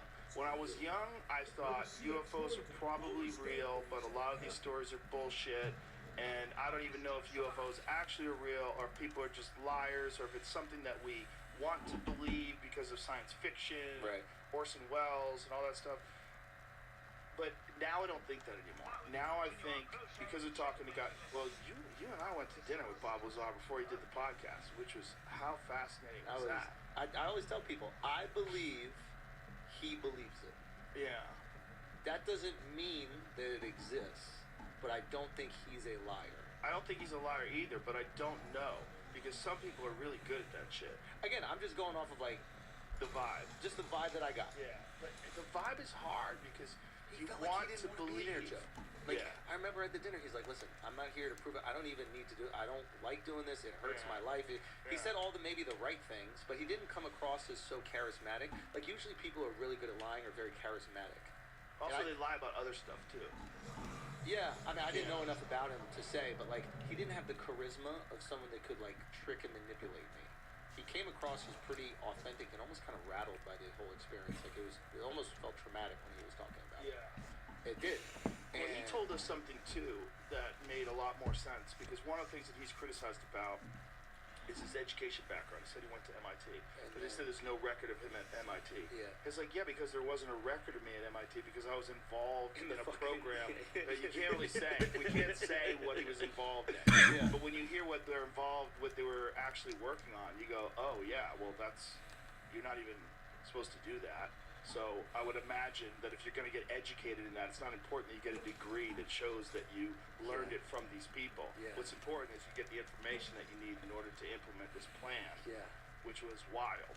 And you hear that, but the thing about it is, the other things they try to disprove him on, he has shown that it was accurate. One of them, that he worked at Los Alamos Labs. Right. So they said that he never worked there, but he did work there. Yeah. He did work there. He's on the employee roster. Yeah. So not only that, he had an intimate knowledge of the building. Right. When George Knapp went with him to Los Alamos Labs, he knew where everything was. He knew the security guards. He knew the system. Who's George Knapp? George Knapp is an investigative reporter that broke the story Got it. in 1989, Got it. and he's been on it ever since. And he also does a podcast with Jeremy Corbell. Yeah, I know It's Jeremy. all about Yeah. this phenomenon. And George Knapp is one of the best journalists that's ever covered it, because he's like covered it from the beginning, and he will tell you what he knows and what he doesn't know, and he's not a bullshitter in any way, shape, or form. He's a hard-nosed, facts-based journalist Yeah. who was the first guy to talk to Lazar. And Lazar talked to him because he thought they were going to kill him. Because he had started bringing people to watch the test flights, because he got fired, he got released. And the reason why he got released is when you're on top secret clearance, when you're working for the government and they fly you to Area 51 and you're doing fucking work on spaceships, you're not allowed to tell anybody, Right. including your wife. Yeah. So he'd get a phone call like 11 p.m. I gotta go to work, and he would leave, and the wife was like, "This motherfucker's fucker. cheating on Yeah, me." yeah, So yeah. she starts having an affair. Exactly. So she starts having an affair, and she starts having an affair, and all their phones are tapped, of course. But she doesn't know their phones are tapped because she doesn't know what he's doing. Why would she? Because he can't tell her what he's doing. Aye. So she starts fucking this guy, and then they're worried that he's going to be in a situation of emotional turmoil Share because the his wife's having an information. effect. So they don't share the information with him. They just release him. He's now fired. So he's going back to his friends like, I'm working on fucking UFOs. They have real UFOs. They test them every Wednesday. So he takes people out to Area 51, to an area that's restricted now. But back then, before the Obama administration came along, in the Obama administration, they expand the boundaries of Area 51. It was the first time they admitted Area 51 even existed. So they had to expand it because too many people were getting close enough to film things. So these guys went out there and they filmed these fucking flying saucers flying around. And Is they there did videos? it. There's videos of the saucers. There's videos of these things moving around the desert. See if you can find them. This grainy Area 51 footage. So they're doing these things where these vehicles are operating in a way conventional vehicles in 1989 were absolutely incapable of doing. Right. As far as our understanding of it. Right. He gets arrested. They catch him. What are you doing? And he says, he just spills the beans. I got fired. I wanted to let people know that this is real. Now his life's in danger. Now he's like, they're going to fucking kill me. So he contacts George Knapp. He's like, I think that if I just go public with this, I'll be too and I famous spill to the be beans, killed. right. So initially he does it with his face hidden. So the initial interviews he does with his face hidden. He's like silhouetted. And then he decides, I have to go public with all this. So he does these interviews. He's explaining everything. He draws diagrams. He explains this element that was only theoretical at that point. It was element 115. Yeah. They didn't find it in proof of it until they used a particle collider in like the 2000s. I want to say Switzerland or whatever. yeah, I want to say like 2013-ish. Okay. Somewhere. So this is 1989. This is Bob Lazar in 1989, and this is him explaining all of the different stuff that he had to do there, where it is. And by the way, at this point in time, this was all just legend. No one knew if Area 51 was real. And they had these hangars. So these are these crafts that he brought people out to film. He's like, these things, they move silently. They move with a gravity propulsion system that's operating off of this element 115. And this element 115, when hit with radioactive waves, it becomes this thing that can manipulate gravity with this generator that is in the center of these ships. They don't have any controls. Everything is controlled, like the human being interface, the alien creature interfaces with this machine. Yeah. Biologically or through some sort of Neuralink, they might whatever. not even be human at that point. Right. They might be like what we're going to be, some sort of a combination of artificial intelligence and biology, or strictly artificial intelligence at this point. And these things interact with this craft, and that's how it moves. There's no like buttons you switch like Alien and fucking joysticks like with Millennium Falcon. There's none of that shit. It's all done with the creature. So he gets in this thing. First of all, he realizes there's no seams. It doesn't make any sense. Well, now we know what 3D printing is. Now you know we can make a thing with no seams. But back then, they don't know what the fuck it is. And he realized, like, right away, like, this is not ours. When he first saw it, he thought, oh, now I know what all this UFO bullshit is about. Yeah. We have them. It's ours. We're working on this. That makes sense. And they actually have an American flag sticker on one. They put an American flag sticker on one of the Which is UFOs. smart. Which is fun. Yeah. It's fun. You want other This is people to ours, think bitch. that's ours? Yeah. Yeah. But then he gets in it and he realizes it's designed for something that's 3 feet tall. There's no seams. There's no controls. And it has this reactor in the center of it that defies anything we have any current understanding. In terms of like what we believe is possible for propulsion systems, this is something completely alien. And it involves a stable element that is only theoretical at this point. They don't even know it exists. And they have a triangle, like a form of this stuff that's in the center of this.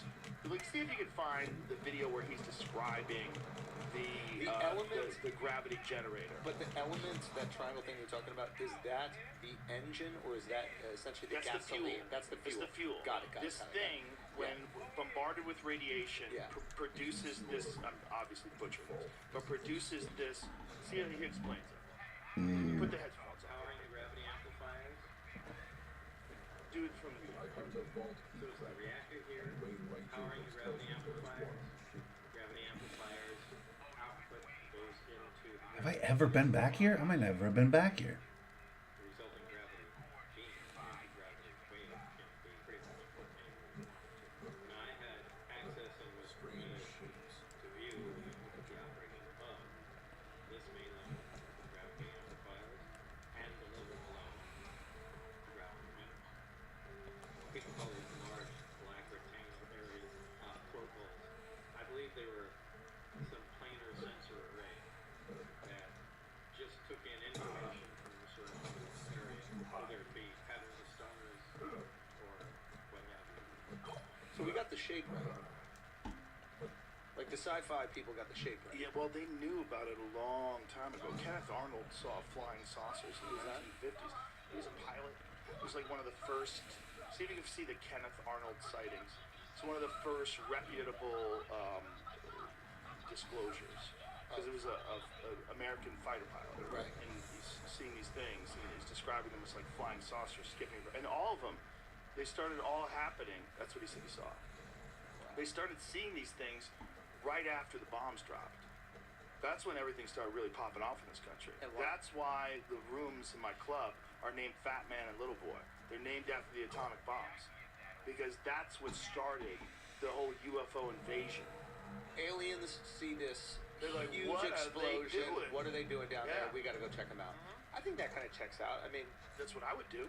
yeah. If I was from another planet and I realized, oh, these territorial primates have just developed nuclear weapons technology. and they're dropping them out of propeller planes Yeah. on cities, yo, We got to check this we out. got to investigate. These people are going For loco. our safety, because they could come for us if they have this 100%. What if they develop the ability to traverse the cosmos? Bro, that's funny. And then they see that we're just dropping them on each other, and they're like, they'll be fine.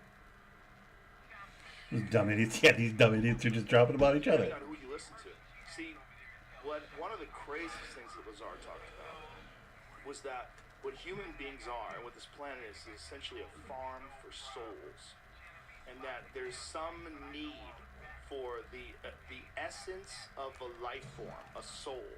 Now, if you've created artificial intelligence, imagine if there's one hurdle that cannot be bypassed, and that hurdle is a soul, and that it's actually a real thing, and it's a real, not just an energy, it's a type of matter, it's something.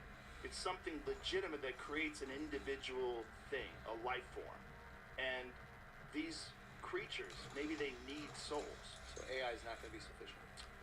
I don't know, but this is the weirdest thing that he talked about. He said that we're essentially a farm for souls. But what does that mean? Like, what do they need souls for? Yeah. But imagine if, like, there is, like, this process of existence, right? So you have single-celled organisms that eventually become more advanced, they become predator and prey, and then you have this one intelligent, dominant form that starts figuring out tools, and that's the primates. And over time, the primates evolve, and the primates get to the point where they're starting using machines and internal combustion engines, using propulsion, they're using all these different things. They're figuring out flight, and then they're figuring out atomic energy and weapons. And there's this transition that will continue. And that transition will go into more and more advanced technology if they don't blow themselves up. So if what our natural evolution is to go from being Australopithecus, to go from being, the cousin of the chimpanzee, to being what we are today, to being what we will be in the future. I think what we will be in the future is probably them. When you see these aliens with these giant heads and little spindly bodies and no genitals, we seem like we're on that path. Like, that seems like a natural it doesn't seem like if Bigfoot was flying UFOs, you'd be like, why are we Bigfoot again? I thought we'd passed that. I thought we evolved past don't need being the muscles. hairy brutes. Yeah. And we became this thing that's like gentle and telepathic, and it doesn't use any muscular force. Everything is done through telekinesis. The communication is telepathic. The communication with the craft is telepathic. Everything is done through this way of integration with technology, because they've become physically integrated. They might not even be biological anymore, but they might still need souls. Soul might be a force. It might be a thing that's necessary for the cultivation of another version of us on another planet. If this is a process, just like a garden, right, where you have the soil, you till the soil, you fertilize it, you plant the seeds, you water it, they grow, the crops grow, and then you harvest them. If this is a process, and that's what human beings are. Just like you have a fucking elk farm in New Zealand, and that's how you get tenderloins. It's a process. Like, you have to do all these things to get this result. What if we're a farm for souls? But who's farming us? Advanced life forms. So they need our souls for something. It's an energy source It for them sounds in so some way. ridiculous. No, It let's sounds go on. But it sounds ridiculous even as I'm saying it and as you're repeating it. Like, they need us for souls. It sounds like some L. Ron Hubbard science But fiction. no, but to me that makes sense. Why they would be concerned about the nuclear bombs is because if we destroy ourselves, they no longer We have kill these the farm. souls. Exactly. Yeah, we kill the farm. So Right that- now, the farm's doing great. There's more people than ever. That's what we like. As long as we don't have a massive depopulation event like a nuclear war. Yeah. And that makes sense that it would, catch their attention. They'd come in and be like, well, we got to kind of shut this thing down, or If at least. we are really the product of accelerated evolution, which is much speculated. What does that mean? We're the product of Accelerated evolution. So, like, look, we are very, very, very, very, very different from everything else on this planet. Yeah. By a long stretch. Yeah. Not by like a couple of years, by a long stretch. Yeah. By every other primate, the best they can do is use a stick to get termites. Yeah. Yeah. Orangutan spearfish. Oh, they're making weapons. They figured out how to spearfish, and they learned it from us, apparently. Yeah. But they can do Yeah. that. Orangutans use tools. But isn't there a Have you theory seen it? that now they're at a different level in Yes. the evolutionary chart? Yeah. Yeah, the current understanding is Yeah. that they have begun the Stone Age. Yeah. Yeah. Kind of cool to see it happen. It's crazy to see it happen. So Have you ever we seen the know orangutan spearfishing? No, no, You gotta show see me. this picture. Yeah. Jamie, pull up. It's bananas. This So- orangutan is stabbing fish while hanging from a tree like this. He's like stabbing fish with one arm. Yeah. Yeah, they figured out how to use tools. So this is actually interesting. So if we're watching them in their Stone Age, it's completely plausible that some other life form is watching us in our advanced Exactly. state of evolution. Look at that dude.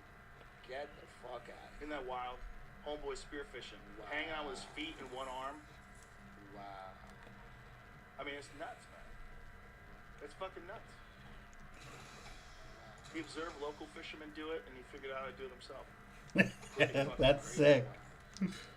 Pretty dope. He's probably the king pimp of 100%. all of the orangutans. 100%. Yeah, he's the dude who figured it out. They're probably all like, whoa, this guy's a wizard. He gets fish. Like, oh, there's a video of it? There was no stuff. Holy shit. Fucking crazy. Crazy. So, I could believe that. I could it's just subscribe to that. things evolve. If you Yeah. left them alone like that, spearfishing, for 500,000 years, a Yeah. million years, who knows what they'd probably look like cavemen. Yeah. I bet eventually they look like cavemen, depending upon what is causing this advancement and how quickly. So that's the mushroom question. So that's the stoned ape theory. Yeah. Terrence McKenna believed that it had a lot to do with the consumption of psilocybin mushrooms. Yeah. Now, is the psilocybin mushrooms what? It allows you to solve problems in an outside of the box way? Like, what kind of the competitive Formation advantage? of language through glossolalia. Like, What is- there's glossolalia is like you start associating sounds with objects and language. Okay, The so- formulation of language, then psilocybin would aid in that. Yeah. Aid in creativity, aid in visual acuity. They've done studies where they showed that people under doses of psilocybin detect edges quicker. So, like, if you have two lines that are moving, that are parallel lines, Yeah. if you deviate one even slightly, people on psilocybin notice it quicker than people that aren't on psilocybin. Okay. So it increases visual acuity. It makes people hornier, so it makes people more likely to breed. It makes you a better hunter because it increases your visual acuity. Yeah. Your understanding of space, probably you're more tuned in and more sensitive to things. Okay. You know, there's a lot of folks So- out there microdosing on mushrooms, and it helps them do a lot of things. Could Snowboarders. Could AI be this next? Could AI for us be what mushrooms were for these primates? But times a billion. Exactly. Yeah. So that's where you see that next leap. So Yeah. mushrooms come around, the apes started using tools, doing whatever they want, and then now you accelerate evolution. Well, the now, mushrooms probably are the seed for artificial intelligence because the mushrooms give you the creativity to start doing wild things in the first place, which always leads to technology, Right. which leads to a life form. And now with AI, you have that with exponential growth. So Exactly. they're solving millions and trillions of problems in a minute that Not would only take that, us. they can make a better version of themselves. Once they become sentient, then they become God because they make better versions of themselves with no end in sight. Jesus. So if you have an artificial intelligence that's as intelligent as every These human guys are being spiraling right now on this on, tech which shit. is essentially what That's they not my think favorite is topic, but it's When interesting. you get that, is all the knowledge of all human beings. Then it's going to find the flaws in all of our methods. And then it's going to be using quantum computing. So it's going to have the type of computing power that's, who knows, 100 million times what we have today. And then it's going to develop better versions of quantum computing. It's going to develop better methods of extracting energy from all sorts of different resources. It's not going to need lithium This is where ion. the graph goes vertical. It just goes straight Yeah. up and it never stops. It's going to harness the very power of the universe itself. It literally can become a god. If you just keep going, if artificial intelligence is allowed to keep exponentially growing and it gets past being far more intelligent, how many more steps is it until it's Dr. Manhattan? Is it a week? Is it a month? Is it a year? Whatever it is, it's going there. It's going to get to a point where it can time travel. It's going to get to a point where it can show up on other planets instantaneously. It's going to get to a point where it can harness all the available power in the universe itself and use it and manipulate it and figure out how to create it. It might be able to create new universes.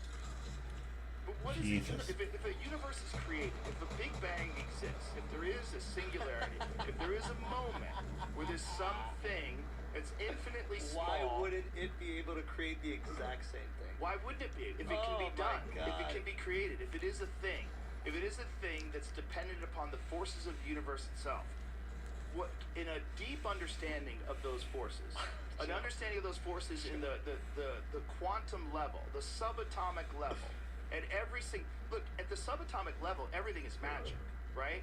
You know, particles in superposition are both moving and stable at the same time. You're saying the laws of physics don't apply to the It's subatomic magic. realm. It becomes magic. Got it. Most of atoms are empty space. We don't even understand what the fuck is going on. We know that particles communicate instantaneously with other particles that are nowhere near them, Yeah. miles away. There are two places at the same time. They're intertwined Yeah. in some strange way that we don't understand. If something becomes so advanced that it has control over those forces and it utilizes all of those forces, and it literally has a complete understanding of everything that's happening at every given time in the entire universe. Jesus. So this could potentially happen in our lifetime, right? Let's say. If it doesn't, it's going to happen in our kids' lifetimes if our kids make it. But think about it. If it happens in our lifetime, our generation will have lived before the internet, Jesus. the internet, Through. and singularity. Yeah, singularity. What a crazy 2045 existence. is what Kurzweil believes. Imagine we lived through all of that. Imagine we Bro, lived through we're the the time greatest where generation. I couldn't get in touch with you unless you were home Yeah, and yell out could the hear window. your phone. Yeah. And we could also live in a time where I could instantaneously be at your fucking house. Yeah. In the same life.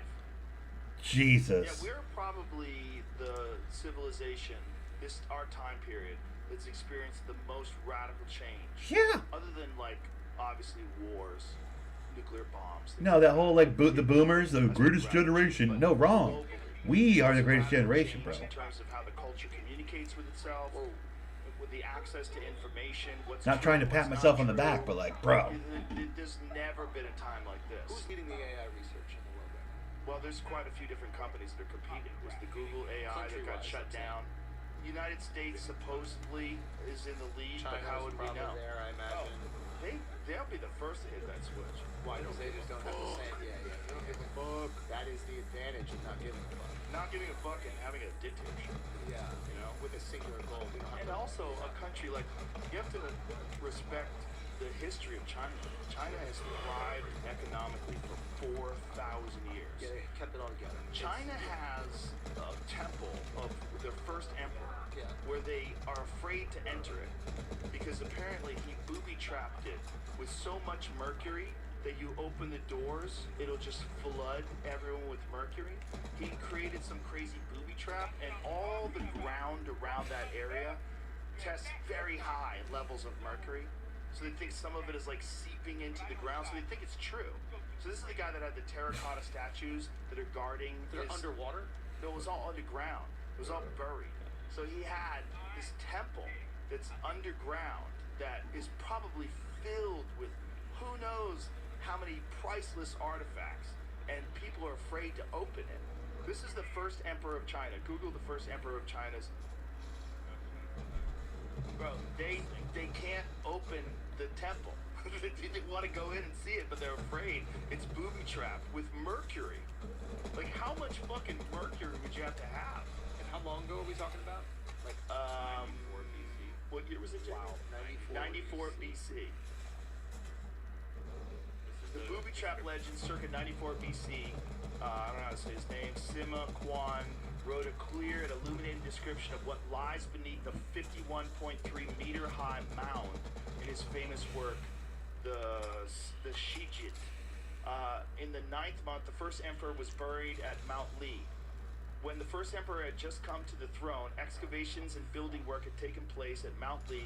But when he unified all under heaven, convicts to the number of more than 700,000 were sent there from all over the empire.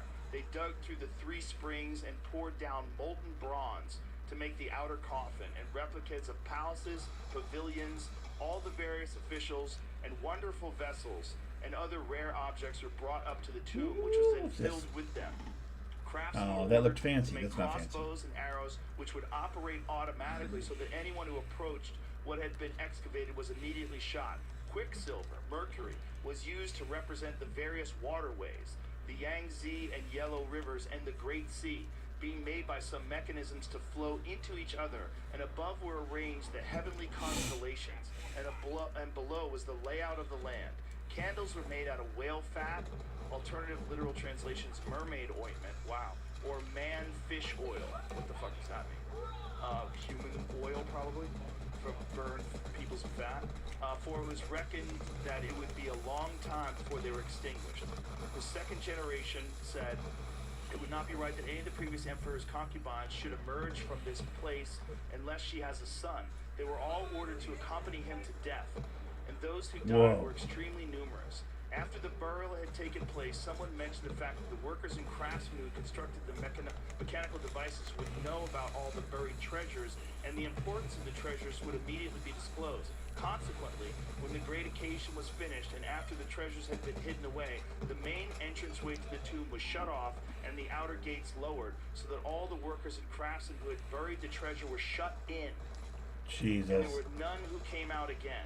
And the vegetation and trees were planted to make it look like a hill. So they killed 700,000 workers? Is that what they're saying? Thus we find the source of the legends we know today. But Sima Quan wrote his description 123 years after the death of Shi Huang.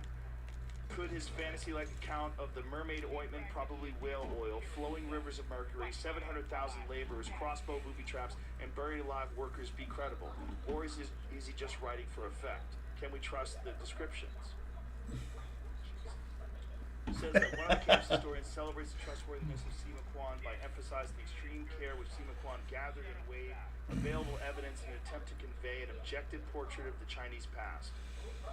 Other camps are more skeptical, stressing there were intensely personal motivations that prompted Sima Quan's, is that how I say it? Am I saying it right? Sima Quain decision to complete masterwork of history begun by his father. The more suspicious camp accuses Quan of exaggerating his accounts by being too much of a lyrical romanticist, too religious to convey an accurate depiction of history. But either way, they found mercury all around that area, and they still have not opened it. They're still worried. This is like thousands of years Has later. China ever been fractured? Like in the way that Europe is fractured? You know, you've had, or even the Roman Empire, like had this like large swath of land to control, and then it's been broken up. Like China seems like this massive landmass with all these people for a very long period of time. Well, I think How do you maintain that? that's the way they do it. I mean, it's kind of impressive. It's unbelievable. It's very impressive. It's very impressive that they've been around for 4,000 years and that they've done this. And what is maintaining it? Power. But what? Is it just fear? Is it religion? It's Is it- fear. It's I don't think that they're very religious, right? Nah. Well, At least now they're not. Well, they definitely shun other religions like the Uyghurs.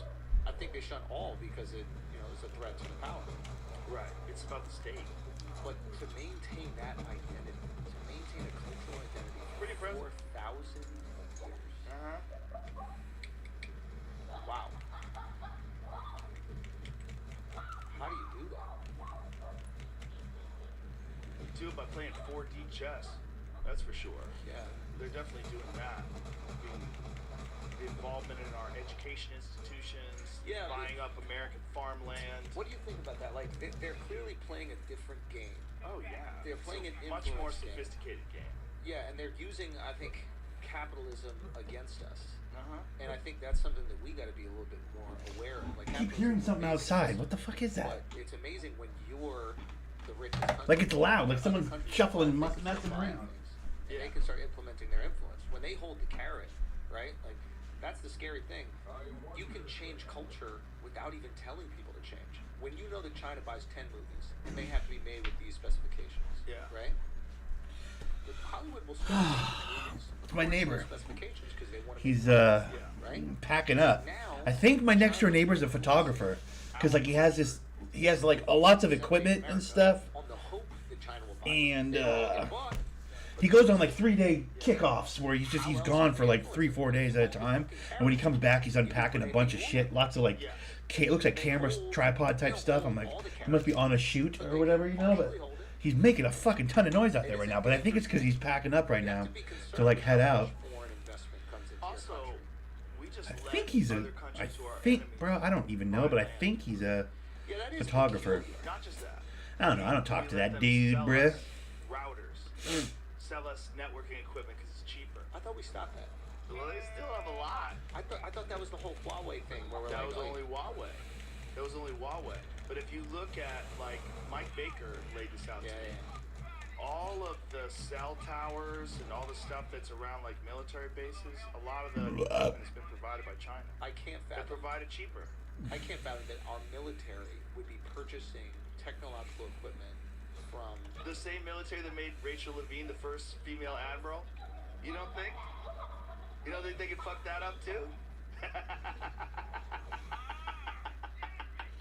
The same military that made that fucking back stealer That bald-headed bag stealer who was stealing shit. That was the person in charge of nuclear waste disposal. And are they an expert in any way? Oh no, they're an expert in wearing women's shoes. That's it. That's all you have to be. That's all you have to be. You just got to check the right box. We're in the DEI program now, bro, and a lot of that is also funded by China. A lot That of makes in sense. Russia as well. And they look. Yuri Bezmenov talked about this in the 1980s, how they've infiltrated our education institutions. Yeah. And then they're slowly turning us into Marxists, and they're slowly having us erode our faith in democracy and, Yeah. and our pride in the country. Yeah, pride does seem like it's at an all-time low. It's a really disappointing thing. Yeah, but I think feel like it's like waves. Like things go back pendulum and shift. forth. Yeah, pendulum shifts 100%, but it is one of those things It's where overcorrections. Corrections. You Yeah. know, like I think that's the defund the police thing too. That's the overcorrection. Yeah. Right. And then the no cash bail. That's the overcorrection. Yeah. When people are like, oh my God, look at all this chaos and crime. We gotta. correct. shift back. And yeah. hopefully they do. And hopefully they figure that out. But what about it's- pride? How do we instill pride? How do we make people proud to be part of the American experience? It's not to say that all of us are not. There's definitely a lot that are. But how do we reinstill that? I think one of the things is a simplistic answer, but Yeah. one of the things is American manufacturing, an Yep. American-made thing. Yeah, There you go. And have people support American-made companies and give people real jobs where they get, just because something costs less because it's made in a country where people get paid nothing Yeah. doesn't mean you should buy that. Yeah. And if you could buy something that maybe costs more, but it gives people a living wage and health care and they have families and they can buy a house, Yeah. that's what you should be buying. Why are you proud to be? I Kiss Karn 1786. Hello, you having a good day? I'm having a great day. The cultural I'm having a great day. I got a podcast on my second screen. I'm streaming a game I just thoroughly enjoy playing. Second playthrough. I'm relaxing. I had an extra Rockstar in my fridge. I guess I bought one too many for the week. I work early in the morning, so like I have to drink a little energy drink to get my going in the start of the day. But So you get like yeah, I must have bought one too many, so I woke up from my morning nap and had an energy drink, and I was like, oh, let's you don't go. want to live in Kansas either. I'm burning through a third or fourth playthrough of Borderlands 3. November to April. Having a great day. Hope you're having a great Often day. called the rainy season or monsoon season Yeah, we're not due to its doing it. heavy storms and downpours. We're not doing it. Okay. What I'm trying to say is like there isn't another country that you can live all 12 months of the year. They go to Abu Dhabi. They You make know, it rain. in the fucking They sun. make it But, rain. but think about it. In the summer, in July, in Abu Dhabi, Right. there's It's no so fucking hot way. there that the Saudis would come to LA for relief. Of course, they go Well, to London. Saudi Who summer. goes to fucking London? Yeah. For weather. Right. So it's like this is the only one. I genuinely, I cannot think of another one. 12 months. I'm having a The great whole day. country. Yeah. Chilling. And if Where you live else? in Phoenix, you live the whole country all year round. But you can move around here. Yeah. You can live. True. If you have the money, you can live in New York for these months. You go Right. to Florida. You go to whatever. There's an option. Right. You know what I mean? That's a good point. You can't live anywhere else. But that's not the pride thing for me. I think the pride thing is like, I truly believe you can be the best version of yourself here. And I think anybody else in the world can be the best, most successful version of themselves here. And that's why I'm proud Yeah. to be American. Well, You can reach your full potential in this country. it's a fun place. Hey, there's a lot of fun places. Yeah. But can you reach your full potential in these other places? They took fucking Jack Ma and they brought him into a basement Yep. when he got too powerful in Sure, China. he talks a little shit. He thought he was bigger than the system. Yeah. So they shut it down. They saw what was happening to our tech billionaires here, and they're like, hey, we're not going to let that fucking shit happen here. You're going to the basement. Here, I'm not saying Joe Rogan isn't going to be successful no matter where he goes. But you're going to have fucking issues if you're in China coming and having this much influence and a podcast and do it. You're going to have a talk. Yeah. You're going to have some basement talks. Yeah. But in this fucking country, you can be the greatest version of yourself. And I don't know if there's another country that offers that opportunity. And more importantly, anyone that's trying to stop that is un-American. If Yup. you're trying to To stop censor someone's people's greatness. speech, Yes. yeah. If Just- you're trying to stifle people's growth And because they Americans don't. will fight for you because of it. It Yes. happens. This is the hit piece thing. When Uh-huh. we see the hit piece, it tears at like our American identity. Even if you don't admit you are, there's a part of you that's going, whoa, whoa, this person's trying to be great. And we're all here because we're trying to be great. Or our Yup. family came here to be great. We came This to be person's great. trying to be Yup. And the world is trying to stop that. Fuck them.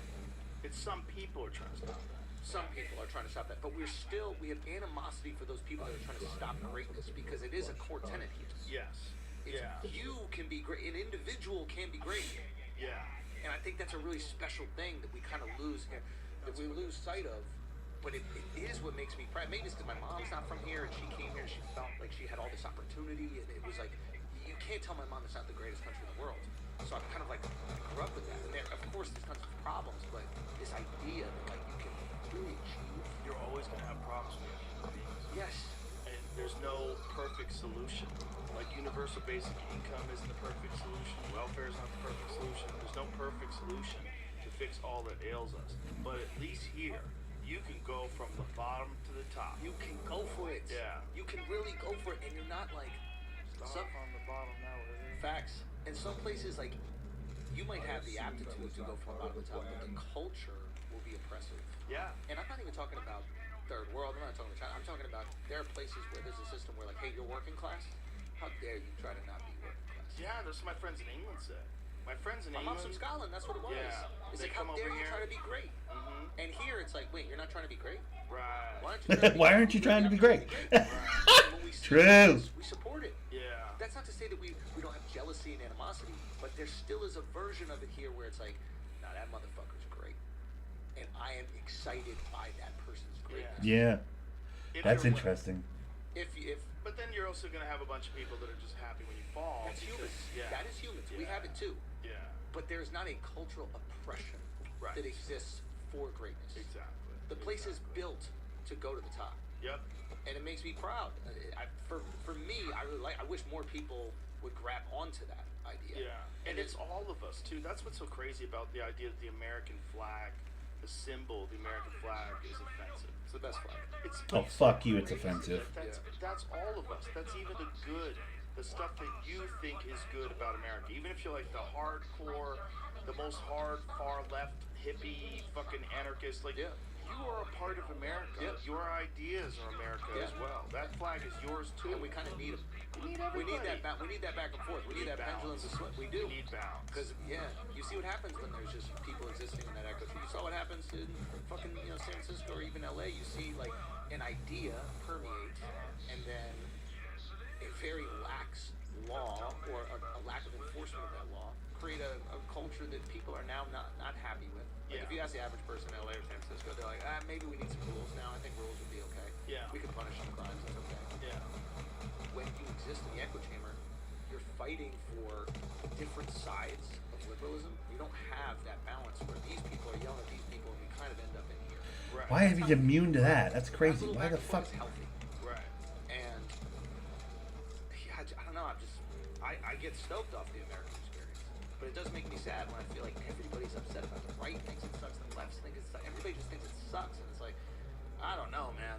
Well, I just think there's a lot of problems that exist today that weren't problems decades ago. For example? Particularly social issues with the impact of social media has thrown this country into a fucking turmoil. What do you mean? It's a force that we didn't anticipate. The amount of echo chambers that exist, the amount of people that gather up together in these groups, and they have full confirmation bias. They only Yeah. believe one side. They disregard all evidence from the other side. Yeah. They dig their heels in. They want to be on the right side of history. They want to win. If Donald Trump wins, it's a threat to democracy. Joe Biden's a criminal. He's a threat to democracy. Our whole life is at stake with this election. It's Yeah. like, if you're on the wrong side, you've been co-opted by the bad people. Yeah. Like, there's just so much tension that exists today where you can't have a difference of opinion with your neighbors. Where it used to be, if your neighbor was a Republican and you were a Democrat, nobody gave a shit. Yeah. Like, what's up, Bob? Maybe he would get annoying. He'd want to talk to you about fucking Watergate or something. Like, I gotta go, bro. I gotta go, bro. It wasn't anti-American. It wasn't as divisive, He yeah. wasn't the main problem in the world. Yeah, yeah. You know, he wasn't a Nazi. Yeah. He He just just thought wanted to hold on to his money. exactly. He just Yeah. thought you were a little bit of a pussy. Yeah. And you just thought he was maybe a little racist. Yeah. But you still barbecued. Yeah. It yeah. wasn't But he's that still great. You said hi. You barbecued. waved to each other when you were in the driveway. Yeah, and now you think it's so divisive because of the internet. The echo chambers are created, and it's this good versus evil mentality on both sides. So how dare you hang out with someone who's evil? Yeah. What does that make you? It's crazy. And then also, like, people dig their heels in and put fucking political signs on their front lawn. My mom used to do that. When she lived in Florida. She What'd had, like, she put? Hillary Clinton signs on her front lawn. People kept stealing them. I'm like, Mom, take those down. Wait, what do you mean? What do you mean? Like, what type of signs? I'm trying to, Like pro Hillary for president. Oh, hilarious. Your mom. Yeah. The apple falls far from the tree. Yeah. They keep taking my signs. I'm like, Mom, don't put those It's signs really up. you. You're living in Florida. It's just you. You're just sending people to take the signs down. She was living in Florida. I'm like, what do you expect? It's a red state. So was she a big liberal? Oh, my mom's a huge liberal. Really? Yeah. Does she They're acknowledge hippies. that They were liberal- hippies when I was a kid. We lived in San Francisco during the height of the anti-war movement. Oh, really? Yeah, I grew up when I was 7 years old. We moved to San Francisco. Do you remember this? Yeah, very clear. Yeah. And is this kind of like informed your politics? Oh yeah, yeah. We lived in a gay neighborhood. It was like all these hippies and gay guys would whistle at my stepdad. No way. Yeah, man. It was funny. So you're like, I need to learn martial arts. No, it wasn't dangerous. These guys are coming. It wasn't dangerous. I mean, there was some crime. You know, I got like my basketball stolen once, but it wasn't bad. It was a different time. It was like there was a lot of peace. Peace and love was real back then. Like the hippie movement was a real thing, and you know. Oh, you felt it was pure. Yeah, it was. They were nice people, man. I didn't even know what the N word meant until I moved to Florida. No. I'd never heard it. I never heard it. I never heard it in San Francisco. Nobody believes me. I didn't hear it. Nobody said it. It was so integrated. It was Dude, like- anybody that tells me Flak isn't overpowered, by the way, on Borderlands 3, you guys are all Flak players and you can shut the fuck up. I played through this game with Zane, Bose. Tough. Some of these boss fights were actually difficult. Yeah. It was a different Flak, time. this playthrough with Flak, this is my first time playing through with Flak. Was when the Vietnam War Oh ended. my I was goodness, very is it clearly easy. thinking to myself, Like, Flak players can shut the fuck up. They haven't actually played this game. I maintain that Flak players have not actually played this game. Because he is so overpowered that it's like you're playing on easy mode, It was a dude. crazy war. It didn't make any sense. It's There was crazy. protests, and then there was like Kent State. It's actually crazy. Shot Yeah. the fucking protesters. Yeah. You know, the National Guard came and shot the protesters. Nuts, So dude. it's there was this Like, he's so craziness, much better this than every other turmoil in this character. country that It's embarrassing. Exist. You know, Like with every other player I've played through the game with, some of these boss fights have been real difficult, like fun, like challenging, difficult. With Flak, it's laughable. You're just like, dead, dead. That was Nuts. It was a conscription. That they were forcing Actually people to kinda die nuts. for. And we knew people that had gotten forced to go over Okay, there. let me You put know, this people one that right had here. died over there. It was weird. It was a weird fear that they could force you to go to war. And so when that was over, there was this relief, like, whew, okay, good, we figured that out. And then, you know, fucking 10 years later, I was hanging out with my roommate. We were watching Operation Desert Storm kick off on TV. Like, this is great. Here we go. Here we go, man. It was me and my buddy Jimmy DiTilio. We're sitting in our house, and we were watching this. We were living together in Malden, Massachusetts, and we were watching this fucking TV while we're we're at war. Holy shit! We're watching the tracer missiles, you know, the tracer rounds. The way you could see the bullets, like they're lit up as they're flying through the air, and they're shooting them out of helicopters and shit. Like, and you know, Operation Desert Storm, the first war, was like a lot. It was like the first war that was like televised. Like you could watch shit get blown up. Yeah. You know, and I can't believe it. I was like, God damn, we're doing it again. And this was like, you know, it was I guess the 90s, right? When was the Iraq War? What was the first Iraq War? Bush. When they pulled out. Bush is, what is first Bush? 92? So they pulled out. We only lost like a small number of troops. Gulf War, 90 to 91. So it was quick, and it was the. And Bill Hicks had the great bit about it. What do you say? He goes, "It's only a war when two armies are fighting." And he goes, they say, Bill, they say the Iraq War is the 5th largest army. He goes, yeah, but after the first two, there's a big drop off. He goes, the Salvation Army's number 3. It's a great bit. But But it's true. Yeah, I mean, they gotta like, find a way to justify it. you know, and Yeah. guys were just practicing. They were just doing stuff. Remember he had that bit, like, pull up G12. What does G12 do? Let's find out. And they're just, like, going through the weapons catalog. Like, pull that one up. Shoot it. Oh, shit. What's G13 do? And then, like, that was a Hicks bit. Yeah. Fuck. Bro. Yeah, what And is that it, one confused the shit out of everybody because we thought war was easy. We thought, bro, we just go over there and fuck everybody up real quick. Why like do we we think? did. But why do we think war was easy? Oh, Because they You're did it. saying afterwards we The thought Iraq war was War was so easy for us. That The we thought first that's Iraq war. War. Yeah. Yeah. Whereas Vietnam was this like difficult, long, dredged. Didn't make out- any sense Yeah, either. yeah. This yeah. one was more like, oh, there's a despot. We got to get him out. Look how quick we can do it. He invaded Kuwait.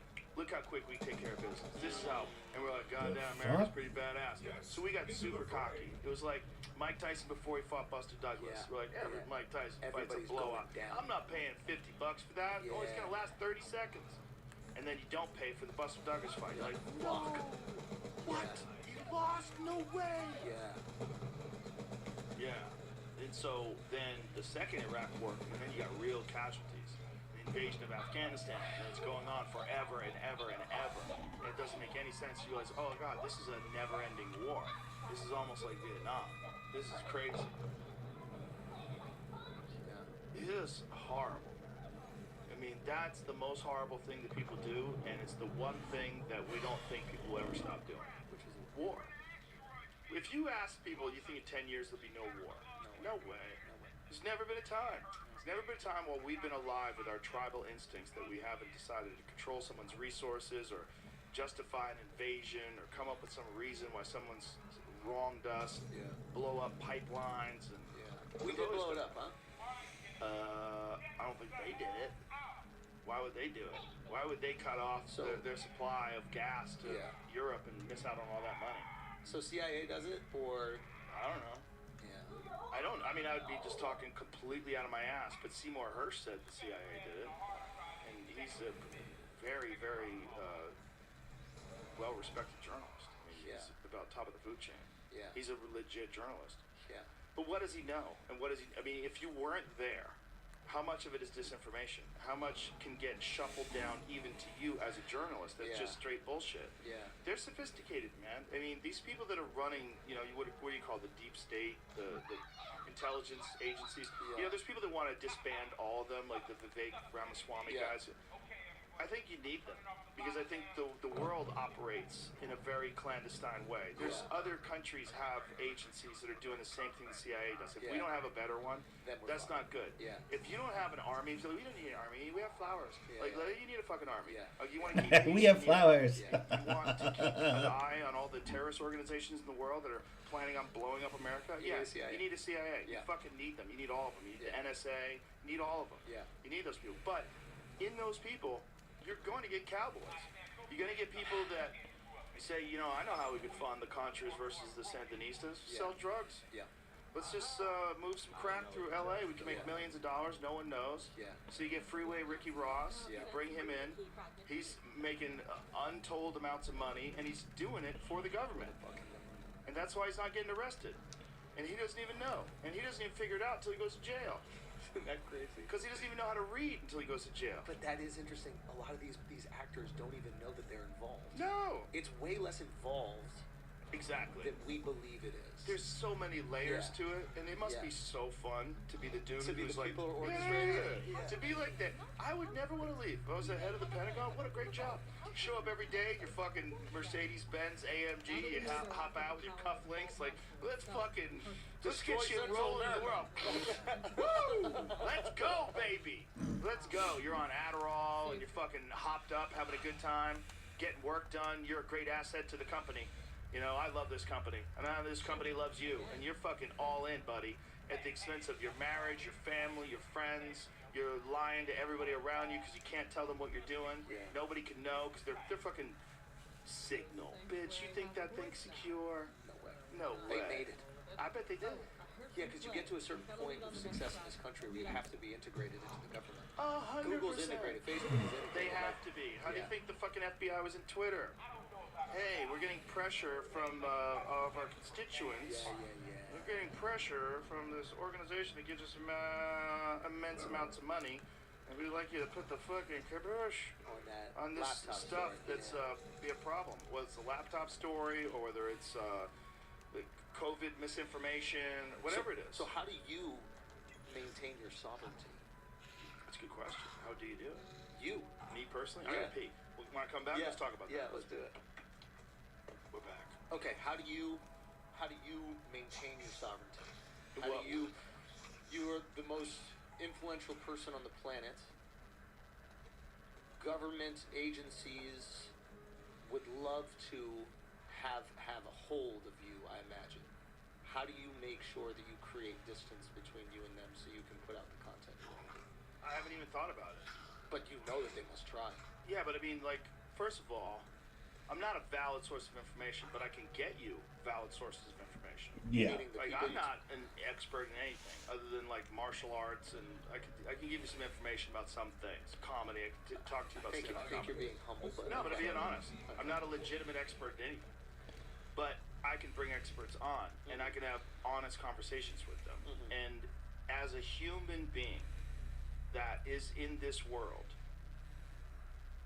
it is imperative that we have access to all sorts of information, even information that might not be correct. Yes. You gotta know why the person thinks the way they think, even if I disagree with them. Why do you think that? Yeah. Like, how does it work in your head? How do you consider this? I'll steel man their position. Yeah. I try to find out. And if you're silencing people that are from Stanford and Harvard, like they did during COVID, actual experts, Yeah. you're doing a disservice to human beings, Yeah. including you and your family. Yeah. Because if you're lying or allowing people to lie about medication Yeah. or about the adverse effects of medication, Yeah. that is not just you. Yeah. That's everyone that you know that's Yeah. also going to take that medication upon your admission or Yeah. your recommendation. You're doing a disservice to everyone, Yeah. to the whole. The person who's telling the truth is doing a service to everyone, Yeah. the whole. So how do we parcel out the truth? You got to listen to everybody. And then you make that decision. It takes time. Look how long it took from COVID to Yeah. figure out what was going on. Yeah. You remember the early videos? You will not get it. The virus stops with you if you take this vaccine.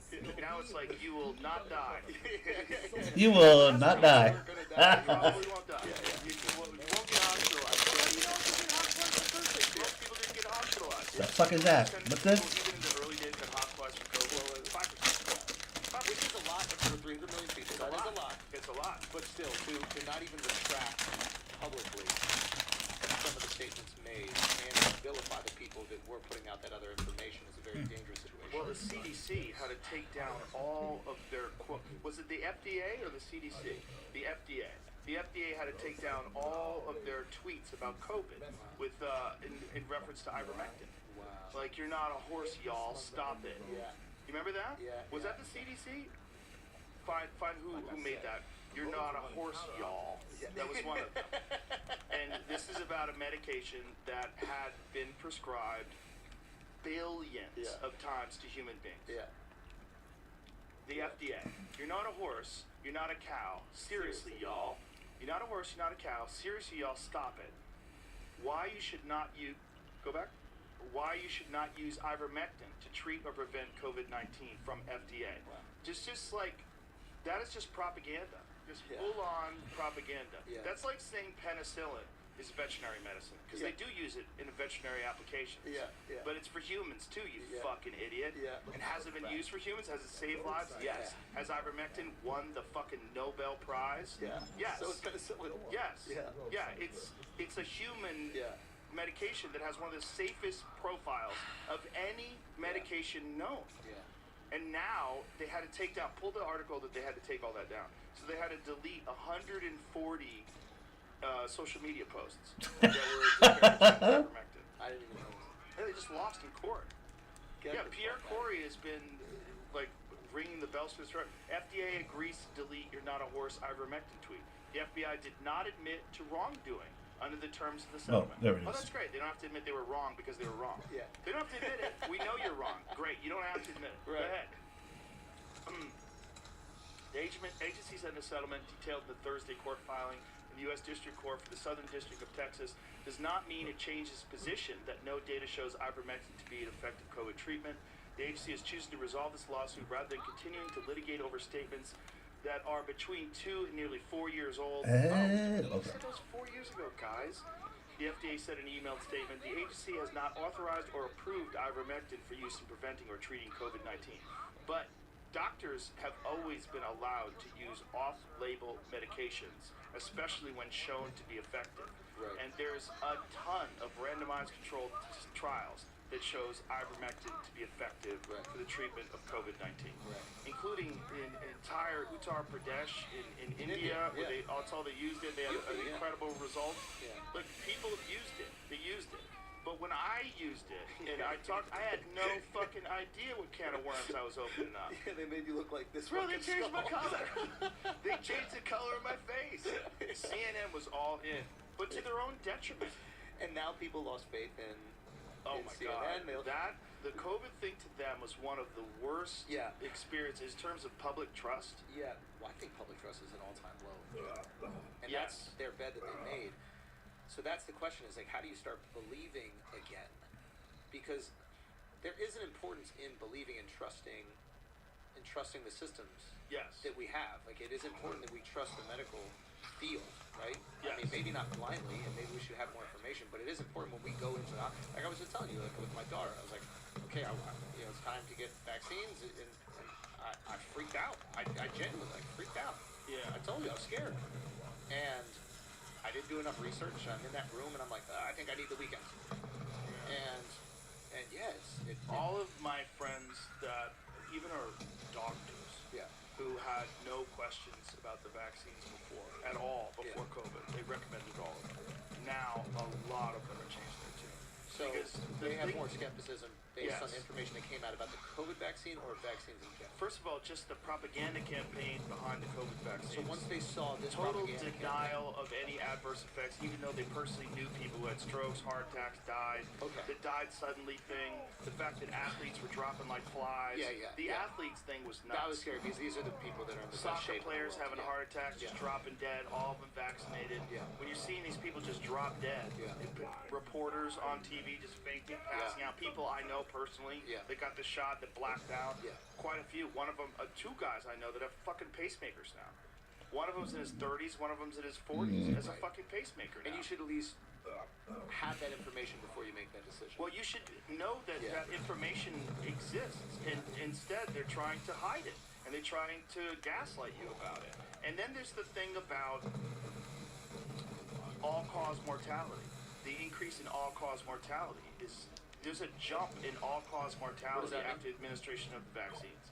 All-cause mortality is people that die from everything, die from heart attack, stroke, cancer. All-cause mortality went up in some groups as much as 40%. These are the control groups that have taken the vaccine. Right. Well, This is just for amongst COVID, people, or well, people just in general. yeah. More people are dying. The percentage of all-cause mortality is in certain groups up significantly. I think in England they did a study that said it was up 20% across the board. In some groups, like 18 to 49. In some groups, it was up like as high as 40%. That means that 40% more people are dying from cancer, heart attack, strokes, everything After than this were event. before. Everything, including people Right. that probably would have died anyway. Right. But 40% more in some groups And are there are dying. other variables that exist as well. And Sure, this there's is a weird time. lack of medical attention during COVID. People Yeah. didn't see their doctors. Maybe Yeah. there was things that alcoholism, people yeah. drank more. Yeah. There's a lot of factors. But we need one to of look at those all. factors might be this fucking experimental thing that we medication. jabbed into ourselves. Yeah. And the resistance against that being possible is crazy. Yeah. And it's because people, first of all, they advocated for it. They told you to get it. They probably chastised people and scolded people who didn't get it. Oh, yeah. So now they have this opinion that they have started with and they're stuck with, and they they don't want wanna to be back correct. off of They don't it. want to back. They don't want to back off. Yeah. It takes a very courageous person to to say I'm fucking wrong. I was not only was I wrong, but I probably fucked people over, and a lot of people might have been adversely affected. That's your career, your life, your identity. Yes, Yeah. especially if you're an intellectual. It builds your entire identity around being right. Yes, and there's massive Oy. pressure from all these institutions that have always been unquestionable in the past, like the FDA or the CDC. It's like a botched surgery. If you go for plastic surgery and somebody fucks it up, you're not going back to that doctor. So they're terrified. So they have to go, no, we were right, 100% right. Trust me, I want to continue doing this. Okay, so the skepticism starts there, and then it starts to bleed into all vaccines. Exactly. And that's Which where is it is with okay to some have. friends of mine that are physicians. And then you read what Robert Kennedy says. Yeah. And Robert Kennedy is the guy that gets put in the kook category. Yeah. And I had to admit that to him when I had him on the podcast. What'd you I say? had an opinion of you that was based on propaganda. I thought you were this wacky conspiracy theorist guy. You're nuts. You're the guy that's telling you, like, fucking, you know, take silver, iodine, you're going to never get sick again. You know what I mean? Yeah, Like, you put him in this category of, like, holistic medicine guys or whatever. That's what's not even a bad thing. Yeah, yeah. But you put him in this naturopath category, kooky category, conspiracy theorist, tinfoil hat. Yeah. And then I read his book. I read The Real Anthony Fauci. And you read that book and you're like, okay, if this is not true, why isn't he getting sued? And it seems like this is the exact same playlist that they ran during the AIDS crisis, and that's the Dallas Buyers Club. The Dallas Buyers Club is all about that. It's all about Anthony Fauci. It's all about restricting medication to people that have HIV and forcing them to take AZT, which was killing everybody. AZT kills people.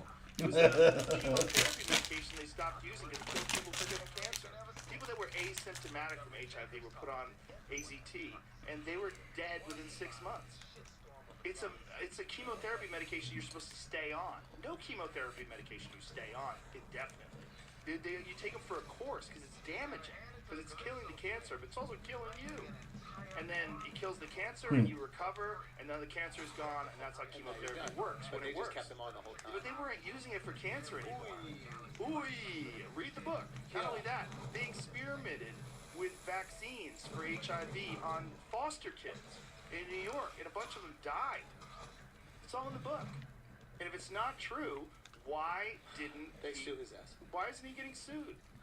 Why aren't there articles written pointing out all the things that are absolutely wrong with what he's saying about the HIV crisis? So your position is fair skepticism about the vaccines, and let's get some more studies and information out there, and then we can make our own decisions based on that. Right. What's the cause of the uptick in chronic illness, autism, all these different things? What is it? Are there environmental factors? Is it contamination? Is it food? Is it pollution? What is it? What is it? What is it? And could it be that too? Could it be these vaccines? Is it possible these people who tell these stories about having perfectly healthy children, and then them getting vaccinated, and then all of a sudden the kid like going non-responsive? That seems like it's possible that there's a correlation there. If there's a cause and then there's an effect. If there is an action and then there's an effect. Let's see if there's a If there's a connection thing that you do, and all these parents, you could say a bunch of them, it was just a coincidental that the kids started showing it after the medication was administered, and maybe that's true. Maybe that's true. And but I how do think we know if that's not even I considered? think there's a if it's timing taboo thing too. subject. Isn't there like a timing thing Yeah. where like kids don't show those symptoms until one, and that is when you vaccinate them or something? So there are some There's correlations. correlational issues here. Doesn't mean causation. Of course not, but let's study the it. fact Let's that fucking you look at can't ever even consider looking like that a wacko. injecting kids with chemicals, Yeah. including mercury and aluminum, that you're doing this, that this might have a negative effect on some kids, and that maybe the corresponding uptick in these chronic illnesses and allergies and diseases and autism, maybe. What was the allergy You can't even say connection anything. again? What was Aluminum. That's right, because every one of the vaccines has a little aluminum in it. Yes. Well, the way it is, you have an inert form of the virus, right? And then you have this irritant. You have this thing that fucks with The your body. fuck? Your I just body got goes, gold "What off is some this?" random The dude. aluminum's there. Oh, there's a vaccine, or there's a virus in here, a I'll dead create the virus. antibodies. I'll create the antibodies. And it works. It does work. But does it also have negative effects? And is it a volume thing? Is it the amount of vaccines you give a kid all together? Yes. You know, they're trying to give your kid, like, HPV vaccine right from birth. Like, when did they start giving them hepatitis B? That's 12 hours That's when birth. 12 hours in, they came into the room and they're like, That looks like rain. and I was like, what is it? Because I didn't know what it was. And they were like, it's a disease that could kill your kid. And I was like, well, we should probably give it to her. And then I'm like, how do you even get it? And they're like, it's a sexually transmitted disease. And I was like, hold on. Yeah. Like, I think that we could pump the brakes a little bit. 12 on this hours one. old? Yeah. We got time. Yeah. Jesus Christ. Yeah. Yeah. Okay, so I understand. So now there's a skepticism. People But then, see. right now, just having this conversation, even talking about it the way we've talked about it so carefully, Yeah. you'll be labeled an anti-vaxxer. So- Andrew Schultz and Joe Rogan float Okay. around anti-vax conspiracy theories. Well, we're not conspirizing right now, right? Nope. We're just literally saying maybe it's okay to do the research without shame. Well, how is it not possible to talk about it without being labeled a kook? If this is a thing, if you're injecting kids with chemicals, Yeah. and we know that medications have adverse effects, even simple medications. Some people have horrible effects from all kinds of stuff. Yeah. There's people that can't take, like So- Aaron Rodgers couldn't take the mRNA vaccines because there's an ingredient in them that he's deathly allergic to. Yeah. So an interesting thing is I asked the doctor Wow. and she was actually great. The doctor was really great. Like her mom was kind of anti-vaxxer. She's like, so I understand it. There's no pressure. I was telling you this. Yeah. And then she said this was interesting. I was like, what about if we scheduled them out, delayed them? I think is what they say. Yeah. And so you have less viral load at one time. She Right. said something interesting. She goes, listen, every vaccine has a little bit of preservative in it, right? You need to have a little bit in order to keep that inert disease Yes. alive or whatever. She goes, so the question you have to ask now is, okay, maybe the preservative isn't good to put in your kid, and now you're putting more of it in because you're doing more vaccines over a longer period of time. So this is a variable I didn't even fucking think of. I'm trying to lower the viral load that my 8-week-old baby has inside her, but now I'm increasing the preservative load that the baby has, and I don't know the effects of that, and that's why I had to walk out. And the thing is, the medical institutions have been captured Yeah. by pharmaceutical drug companies. And- They're well, captured. well, they're I wanna captured go on by that. the agencies. Yeah. It's not as simple as a doctor is basing it all on his education Yeah. and his understanding of this particular situation. Yeah. And the I really like this objective gun. science Yeah. of all of it. It doesn't matter. I've never used this gun, dude. This sounds sick. It like has. I'm raining down electricity on Must people, get bro. This is vaccinated. dope. You're telling people to get vaccinated right after they got over COVID. It doesn't even make sense. Yeah. It's completely And unscientific. they make it restrictive. Like, for example, my wife, in order for her to go to school, had to get the booster. Like, she was getting her MBA, and Yeah. she had to. Yeah. So, and the same thing with kids. Like, if you want to put your kid in like a school, they have to have them. Yeah. You want to put it in a daycare. If you want to they have travel, if you want to fly, certain jobs. So yeah. you start to feel the pressure, and the outside pressure makes you go, okay, I'm being forced into this decision. I don't really have my freedom. You say I have my freedom, but I want my kid to get educated. Right. I want my kid to be able to go see their grandparents. I want my kid to do these things. And yeah, you do feel this pressure. You feel a social pressure. You don't want to be labeled a fucking anti-vax weirdo. But at the same time, it was hard as hell for my wife and I to get pregnant. So I'm really protective over this innocent little baby, and I don't want to be responsible for giving him something that could fuck him up. I don't know how I live myself. Yeah. Clearly. Do you remember when Jenny McCarthy was saying that vaccine caused her son to be autistic, and she was just attacked mercilessly? I don't remember, but Essentially, it was like kind of the end of her ever being taken seriously. It was kind of the end of her career. Jenny McCarthy was huge. yeah, At one point MTV in time. days, I remember. MTV days, she had her own sitcom. Yeah. Like there was, Jenny McCarthy was doing a lot of different things, and you don't hear about her at all I think anymore. Robert De Niro even tried to. She had TV show recently. What is it? Mass Singer paper. Oh, okay. So she's back. But for a long time, I think she was Robert- like persona non grata. What is the Mass Singer? It's a game show. Where She's they- one of the. I'm so ignorant. I don't even know that show's still on the air. Anyway, it's one of these things where you're like, She's one of the judges. Okay, so she's it's okay. But she, if if the conversation comes up with vaccines, Yeah. like people roll their eyes, like, oh, Jenny McCarthy. So what's she's the way to- anti-science. but what's the way to like talk about it and have the conversation? We're not anti-vaccine movement. We're pro-safe vaccine. Beautiful woman, huh? Okay. Well, damn, bro. She'd still be beautiful. Yeah, Jamie's rude. No, I was talking about that was not a She's reference old to bitch her now. age. It was the reference to when the No, it article just, was posted. I don't know. It's one of those things where like, you're scared because you want to protect this thing that you really care about and love. Both ways. You don't want them to get a disease Of course. and get sick that you could have avoided, while at the same time you don't want to put something in them that could have a negative effect. So you're just in this stalemate. I know. And you don't know who to trust. And that's the what to problem with believe. information right now. Is like, Yeah. I don't think we know what to believe about anything. It's like Right. even the fucking the trans visibility day thing, like every headline was Biden declares Easter trans visibility day. Right. And I read it and I was like, there is no way.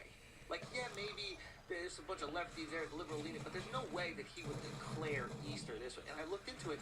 Trans Visibility Day started like 15 years ago. Right. 3 years ago, they declared it, and then Easter obviously changes every year the date. It doesn't change the day. Right. And then it ends up on the Sunday. Right. But the headline is Biden declares Easter trans visibility day. Right. Once I read that and I know it's fake, now every headline is fake to me. And I think now I'm in this like, maybe we're all in this Right wing and left whirlpool. wing. Right. They're all Yeah. using it because there's money to be made out of it.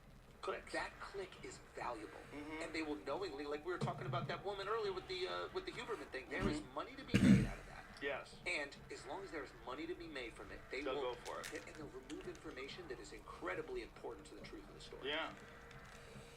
I don't know how you solve But that thing, the Biden thing is kind of crazy because, you know, on this day of our Lord, like they make this declaration and they know that it's going to happen on Easter Sunday. They know this year or maybe last year, Yeah. but when they started, they're not Right, like, it's just how are March we going to take 31st. away Easter from... Right, it's like Thanksgiving. It always happens on a Thursday. Exactly. Yeah. So it's Easter like- Sunday is always a Sunday. And it can vary from April to March. Exactly. Yeah, like it could be March 31st or it could be April 23rd. Like it's really wide. Yeah. The range that Easter Sunday falls And on. they saw it coming this year, and they're probably like, fuck. If we move it, we hate the trans. If we don't move it, I we doubt hate they- the Christians. I think they saw it as an opportunity to like In an to, election cycle, Yeah, Joe, yeah, it's because absurd. the loons on the left, they're all in with that Joe stuff. doesn't know what a trans is. Well, he knows one of them got fired for stealing bags, He and the other thinks one that's a pulled their woman. tits out. He's 80 years old. If you went to him and you were like, that's actually a man, he would go, there's no fucking way. He Show it to me. Bro, that administration is all in on that stuff in such a hardcore way that he got interviewed by Dylan Mulvaney. Yeah. And he thought that was a woman. And I've been a girl for 350 days. Like, oh, God bless you. God bless you. That's what he said. Did you ever see that interview? No. Oh, it's wild. It's wild. But like God none of us bless really believe you. he's making the decisions, right? He's just a puppet for this. Yeah. And he's just there to get lambasted when all these things happen. Yeah. And then he forgets about it immediately afterwards. Yeah, he doesn't know. He He's has the no perfect guy fucking to clue. blame for things. Exactly. Yeah. And that's why he's there. That's why you get the 8-year-old dude. But the idea that they're going to keep running him is just bananas. I mean, You're going to keep him in there? I can't believe that's real, but as time goes on, I'm starting to think they might actually keep running him. yeah, I don't know why that they would switch him out. They're not in a position they can switch him out for anybody. Who Well, steps in? he would have to kick Not the Kamala. bucket. No, not Kamala, but he would have to kick the bucket. And then they just slide Newsom in or something? Yeah. Yeah. Yeah. That's what I think. You think that's what they're hoping for May. secretly? May. I think he's got until May. No way. I feel like right around May they're going to pull him. No Yeah. way. Yeah. And Newsom comes in. I think he just has health problems, and then the country understands, and Newsom is going to have his support fully, and Kamala is going to I don't want to be president. I'm cool with being vice president. So Newsom runs What? with Kamala? Yeah. Yeah, I think so. I don't think they can pull Kamala. I think as long as they keep her quiet, she's already, whatever liability sure is, she's so quiet. It's amazing. You know who else has been quiet? AOC. They get them to fall in line, huh? Yeah. They were loud, dancing, doing Mhm. TikToks, and then they go, hey, why don't you shut the fuck up over there, Yeah. kids? And then they shut up. So, don't you want to be president someday, Alexandria? They Yeah. carry it. They hang Hey, why don't you shut the fuck up over there? Pull it off. So there's a lot of factors, Yeah. you know, and you're basically auditioning to be the spokesperson for the machine. Yes. Yeah. Wow. And it worked for Biden. He's the perfect example. Yeah. Like, think about it. If you're part of the machine, you look at Biden's career, and you're like, oh, it does work out. Yeah. If I just play by the rules of the machine, Yeah. they'll put me in position one day, and I'll have the power. You don't even have to be good. You don't. You have to be there. Especially if you have a bad guy. Well, that's one of the reasons why Hillary wanted Trump to run. Because she's like, I'll beat that I guy. can beat That guy's an guy. idiot. I can't beat somebody that's Right, competent. competent. Yeah, and actually looks like a leader. Yeah. Listen to this fucking maniac from The Apprentice. And what does she find yeah, out? I want to run him. Yeah. Yeah, whoops. Yep. Whoopsies. Yeah. And now he's more popular than ever. I think it's easy for him actually this time around. I don't know if it's real. What do you mean? Let's find out. Let's find out if they can rig it. Let's find out. Oh, yeah, they'll do everything they If can. the 2020 elections weren't rigged, let's say they weren't. Yeah. You don't think there's something that can be done to move things one way or the other? There's certainly the manipulation of media. Of course. Right? Now, you want to talk about election interference. So forget about mail-in ballots, forget about all that stuff. Access to information will affect elections. For example? When the government steps in and tells Twitter to censor the Hunter Biden laptop story. That laptop story, let's say they went all in, they distributed it to all the media, and then Fox News starts telling you all the evidence that shows that Biden was getting kickbacks and he's the big guy and 10% and all this money that went from millions of dollars in Burisma and all this. Where's that money gone? Where were the contracts? What's happening? How does he have this job teaching for $1 million a year where he doesn't even show up? Like what is all of this stuff? Like what is this? That's the game. And if that got into fence sitters, people are like, I don't know, Trump's kind of gross, but Biden's old. But I'm still going to vote for Biden because Trump's a bad guy. Then, oh my God, Biden's a bad guy. Trump might be the answer. You know what? We were fine while he was in office. Let's run with him. Yeah. I mean, it's basically election interference because you're withholding information that would be detrimental to the person that you want to win. You're interfering. Absolutely election interference. So anybody said there's no election interference. That is election interference. And then you have Google search results, which Robert Epstein and his research has shown that Google search results, I know, right? Google search results have shown that you can manipulate, and with his research, you can manipulate the search results through the algorithm, and that will like highlight negative stories about the people that you want to be negative or positive stories about the people you want to be positive, and it can have an overall effect on how people vote. Because most people are surface information gatherers. They read headlines, they go, got it, and then they go, got it. The headline might be horseshit, and you might get into the article. I mean, we've done that so many times. But wait a minute. This specifically says that that's not true. So what are they saying in the article?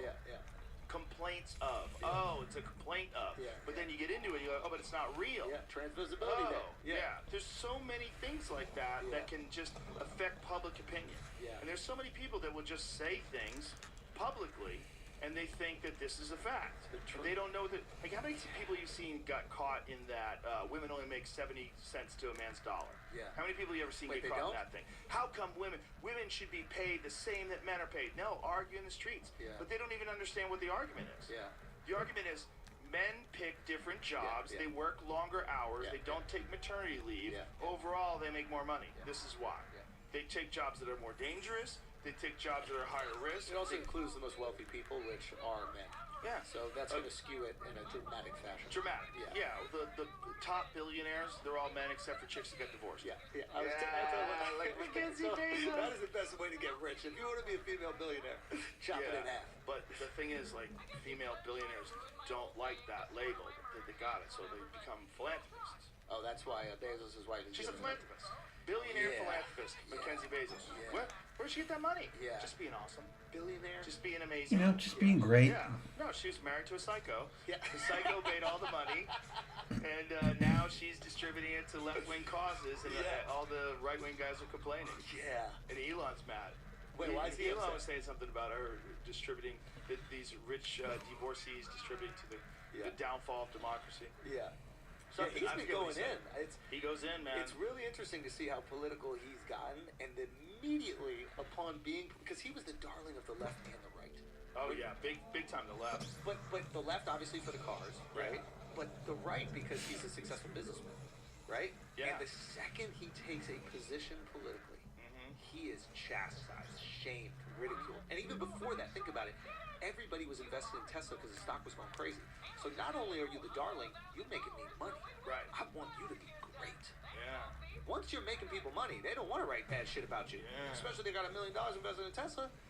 I'm not going to ridicule this guy and watch half of my money go away. And the second he opened his mouth about politics. And the thing is, he snaps back at people. He goes. Which is crazy. He goes. Bro, He goes. Which is hilarious. But I'm also just like, don't you got some science to do? Get off how Twitter. are you doing this? I don't understand how he does any of this. AI, dude. You create another Elon. Maybe he is. Maybe he's AI. But what he's done with Twitter, or X, is really interesting. I call it Twitter. Yeah, it's hard for me to change. Because it is an X that you made, or is it a tweet? Did you tweet something? It's a tweet. I tweeted it. It's kind of funny though because it is X. But it's Twitter. But like the idea that he is going to uphold I need to get a new grenade. his soapbox for free speech, despite having some awful things said. The greater outcome will be, hopefully, a civil society where ideas can permeate freely. He may have very well saved That humanity in some way. Because by providing this one platform where people can actually speak their mind, Yeah. up to a point. Yeah. You know, I mean, there's still some rules. Sure. But up to a point, you get away with a lot of shit. I Yeah. see so much racist shit on Twitter now that I never saw before. Like Interesting. openly racist. Really? Openly racist. Wow. Yeah, and then you see people chiming in that agree with it, and it's like, wow. And then people chime in and disagree. Yep. And Yep. those Yep. voices are all heard, and there's a place for all of them. Yeah, and you just have to know that people do think certain ways. You know, even if you don't like it, you have to know that people do Jesus. think certain ways, and the answer to bad speech is not silencing speech, it's better speech. Better speech. It's more compelling. But you need to have a place where it can exist in order Yeah. for there to be speech to even be consumed. Right, and there was no place before he took over Twitter. And that's the thing, that the pendulum shift that we were talking about, where it's like, you have these pieces that came out that we thought were news. Now we see them as hit pieces. Right. I think kids that are growing up with all this information and disinformation and misinformation, all this shit, I think that for us it's a little bit more difficult, but for them, they will have the ability to discern and understand that they have to do a little bit more research. Yeah. I think we get caught victim of it, like old women when they get a phone call from some Nigerian prince and they need 10,000. That's us with news now, and we're like, wait a minute, fake things can exist. Right. But I think the kids are going to grow up going, oh yeah, everything's fake. You just got to do some more research and figure it out. I Yeah. hope that's my hope. Well, enough kids listen to podcasts, which is what really bothers me, that they're getting their information from people like us. Well, they But have to. people like us don't have to lie. Yeah. We have zero incentive to lie. Yeah. And when we're talking about these things, like, this is what I know. Yeah. These are the facts. This Yeah. is real. You're being fucked. You're Yeah. being lied to, and Yeah. it's not like there's not a motivation. Yeah. Look at the amount of money they're making by fucking you. Yeah. I mean, it's insane sum of money that's involved in a lot of these decisions. Yeah. And these decisions roll on whether or not we complain or not. But at Yeah. least it kind of puts things in check. Maybe that's the solution. Just show how much money people are making. Yeah. Show how much money CNN makes from the pharmaceutical industry. Oh, and then you will look at every story about pharmaceuticals Brought through to that you lens. by Pfizer. That's it. Anderson Cooper. They do it like right in your face. Face. Brought to you by Pfizer. Brought to you by Yeah, Pfizer. brought to you Yep. by Pfizer. You will not get this virus. You will not transmit this virus. The virus stops with you. And no one complains. Now, do you think that the people that are disseminating information are aware of the bullshit, or they are the useful idiots? Meaning, like, I think at a certain point in time they must be aware. and if they're aware, they're evil. They're trapped. No, They're no, no. trapped because I think initially most people did think that the vaccines were going to work. And it doesn't have to be vaccines, it can be anything. But once you're pushing out information that you know to be false, Right. and you're potentially hurting people, Right. it doesn't have to be vaccines, it can be anything. Right now you're evil. That's evil. That's evil. Yeah. I don't fault someone who's maybe ignorant or a useful idiot or really Right. passionate about a thing, but the person that knows Right. and still puts it out. But you have plausible deniability because you're using the opinion of the air quotes experts that are sanctioned. And so Nah. they will tell you things and you will say things and you will read articles that support that and you will go, oh, this is a fact. Not if you're motivated by the agenda of your sponsors. Like, if you know that you have to have a certain opinion Right. on the platform, and that opinion is based on the people that were paying to sponsor the show, Right. you are aware. But that's also supported by these But like- experts. but like, you know, we so can find but experts for since you're anything. not, but right, since you're not an expert and you're just a talking head on CNN, Yeah. your job is to say, but do you understand that the CDC has disagreed? Yeah. The FDA has said this Yeah. is not approved. Yeah. The NIH has shown to various studies this is not correct. Yeah. And you can say that, and Yeah. you'd be accurate. Yeah. You would be accurate as the news person on So you have CNN your that's telling bullshit a justification. lie. You have your justification Yes. so you can go home and sleep at night. And a lot of them don't even do any digging. They're there Reading to the do their teleprompter. job. They read the teleprompter. They're fucking gambling on sports betting or something. Who knows what the fuck they're doing with their spare time? Yeah. But we're just assuming these people are truth tellers. They're Yeah. not. Yeah. We're assuming they're even journalists. They're not. Yeah. Some of them are, but most of them are just talking heads. So Just maybe pretty that's- people that are good at reading. That's the transition. We've got people that are good at reading. Just because someone is giving us information on a news platform with ticker does not mean that they know anything that they're talking about. It doesn't mean that it's necessarily true. Not only that, we are sure they are highly motivated by money. Highly motivated. Yeah. Sponsored by money, put in position by money. The commercials, it's all money, money, money, money, money, money, making that money. Yeah. And no one's listening. That's what's crazy. But is that a beautiful thing? It is a beautiful thing. That means the people know, and the people will seek out the information Yes. that they deem truthful. Yes, there's going to be some wackos that seek out the most extreme versions. Yes, that's us sometimes because it's really fun. I Yeah. want to indulge in all the conspiracies. It's awesome. It's fun. But at the end of the day, when I have to make a real decision, Right. I'm going to seek out the information. Right. I'm going to read as many things as possible. If it's my life on the line, Wow. my friend's life on the line, Yeah. I'm going to actually go out there and figure it out. Hopefully. And the thing is, if it's not for a few brave people that stand up and tell you the truth, how do you, if there's no Peter McCullough, if there's no Robert Malone, if there's no RFK Jr., Malone is the if there's no vaccine, Pierre yeah. Corey, Yeah. if there's none of these people that Yeah. stand up and lose like a sizable portion of their income, their careers get destroyed, their reputations get dragged through the mud, Yeah. hit pieces get written about them, if it wasn't for these people that stand up and do that, Yeah. and I never would have imagined in my wildest dreams that I would get sucked into that. What do you mean?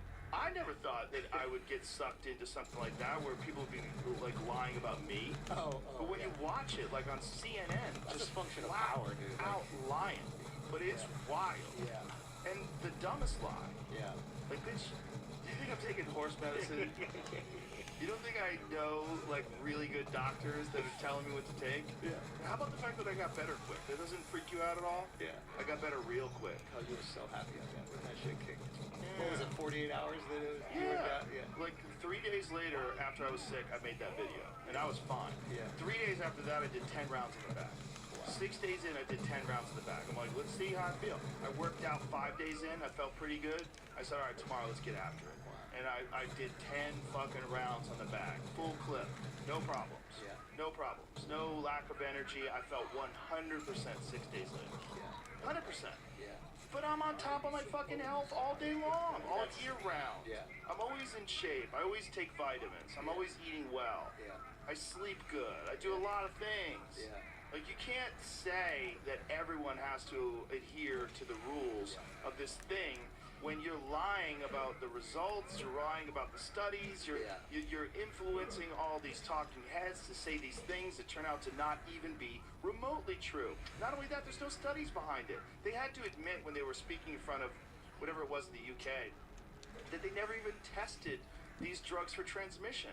They just tested them to see if they created the antibodies. And then all that other stuff they said was bullshit. Yeah, that's the tricky thing about like making rules for 300 million people is that 300 million people are not the same. The way that you take care of your body is completely different than some asshole that's a consultant. He's sitting at his fucking desk all day, weighs 300 pounds. And that rules, it's like an SAT. Like, we have to find a way to judge intellect so that kids can go to school or not. There's some kid who flunked the SATs who's a fucking genius. And Yeah. he's going to go out there and make money. He's just bored with these Yeah. things. He doesn't pay any attention. It's what you focus on. Yeah. You could be a very smart person who doesn't study. Yeah.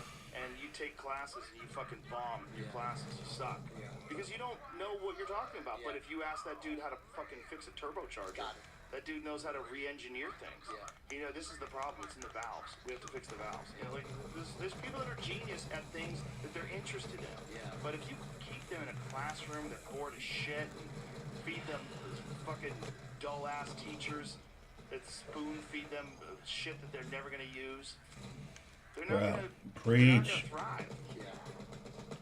Preach. Create systems so that these people can Well, you gotta have freedom. That's a big one.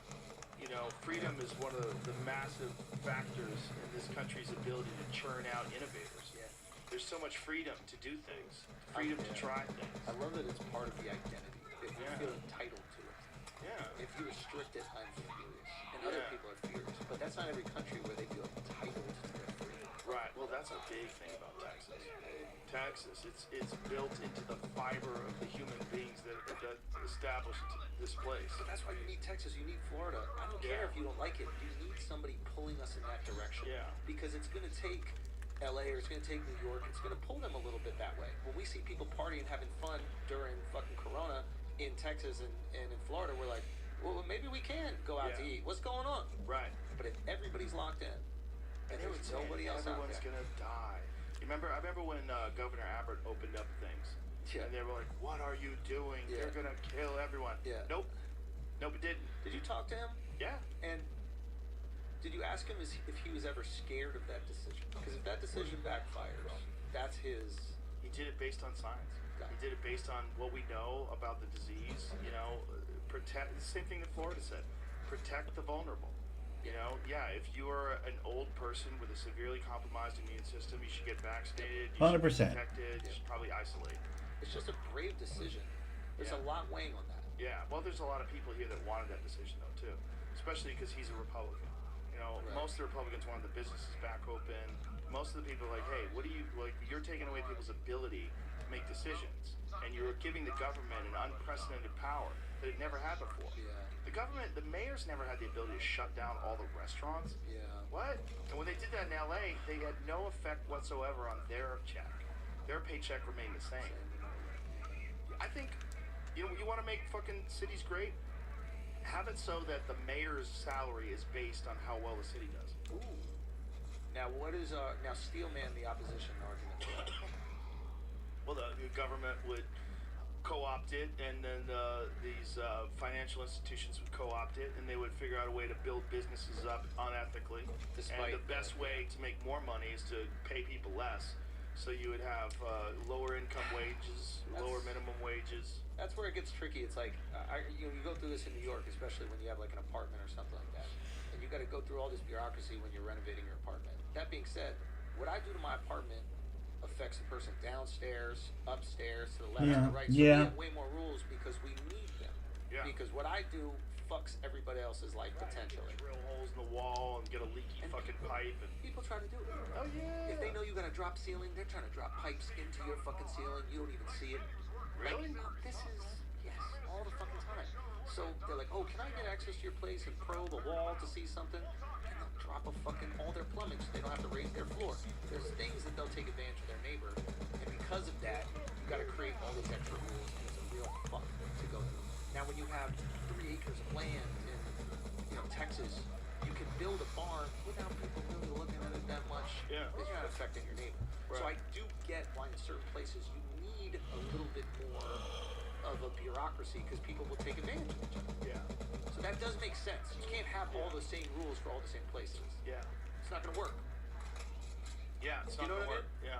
But that's one of the cool things about this country. It's basically like a bunch of countries. Exactly. It's like Europe. Like That's the idea. France is different than Germany, but they're all just When they were smushed up next to each other. But when they were putting it together, they built it with that idea. They're like, hey, listen, if I'm up in Maine, it takes me on horseback 4 months to get to fucking Washington, D.C. Why should your rules affect my rules? Right. Let me do my thing. You do your thing. We'll Right. agree on 10 fucking rules, and then let's have some fun. States' rights. There we go. Yeah. And it makes sense. It does make sense. It makes sense that you gravitate towards places that fit with your liking, which is why You're here. psychopaths move to Portland. Bro. 100%. For real. Yeah. Like, one thing, I imagine, like, being born there, but, like, willingly going. Yeah, that's my people. Yeah, that's you a have little bit. 15 face piercings and you're on your way. Raining Yeah. every day. Yeah, oh, I want to be depressed. Yeah. Let's go. Yeah, the Oregon Trail. What idiots. I'm looking forward to camping. Yeah. Imagine going across the whole country in fucking one of those little Covered wagons. covered wagons and then getting to Portland and you're like, for this? Yeah, rains every day. It's beautiful though. It's You go over the gorgeous coast? green. Good. Portland's gorgeous, and parts of Oregon are fantastic. Yeah. You know where Cam lives. Cam lives out like Springfield, that area. Oh, Campaign. Eugene. Yeah. Yeah. Beautiful. Yeah. Beautiful out there. He That's the thing about Oregon too. It's like you have Portland, but everything else is red. Yeah.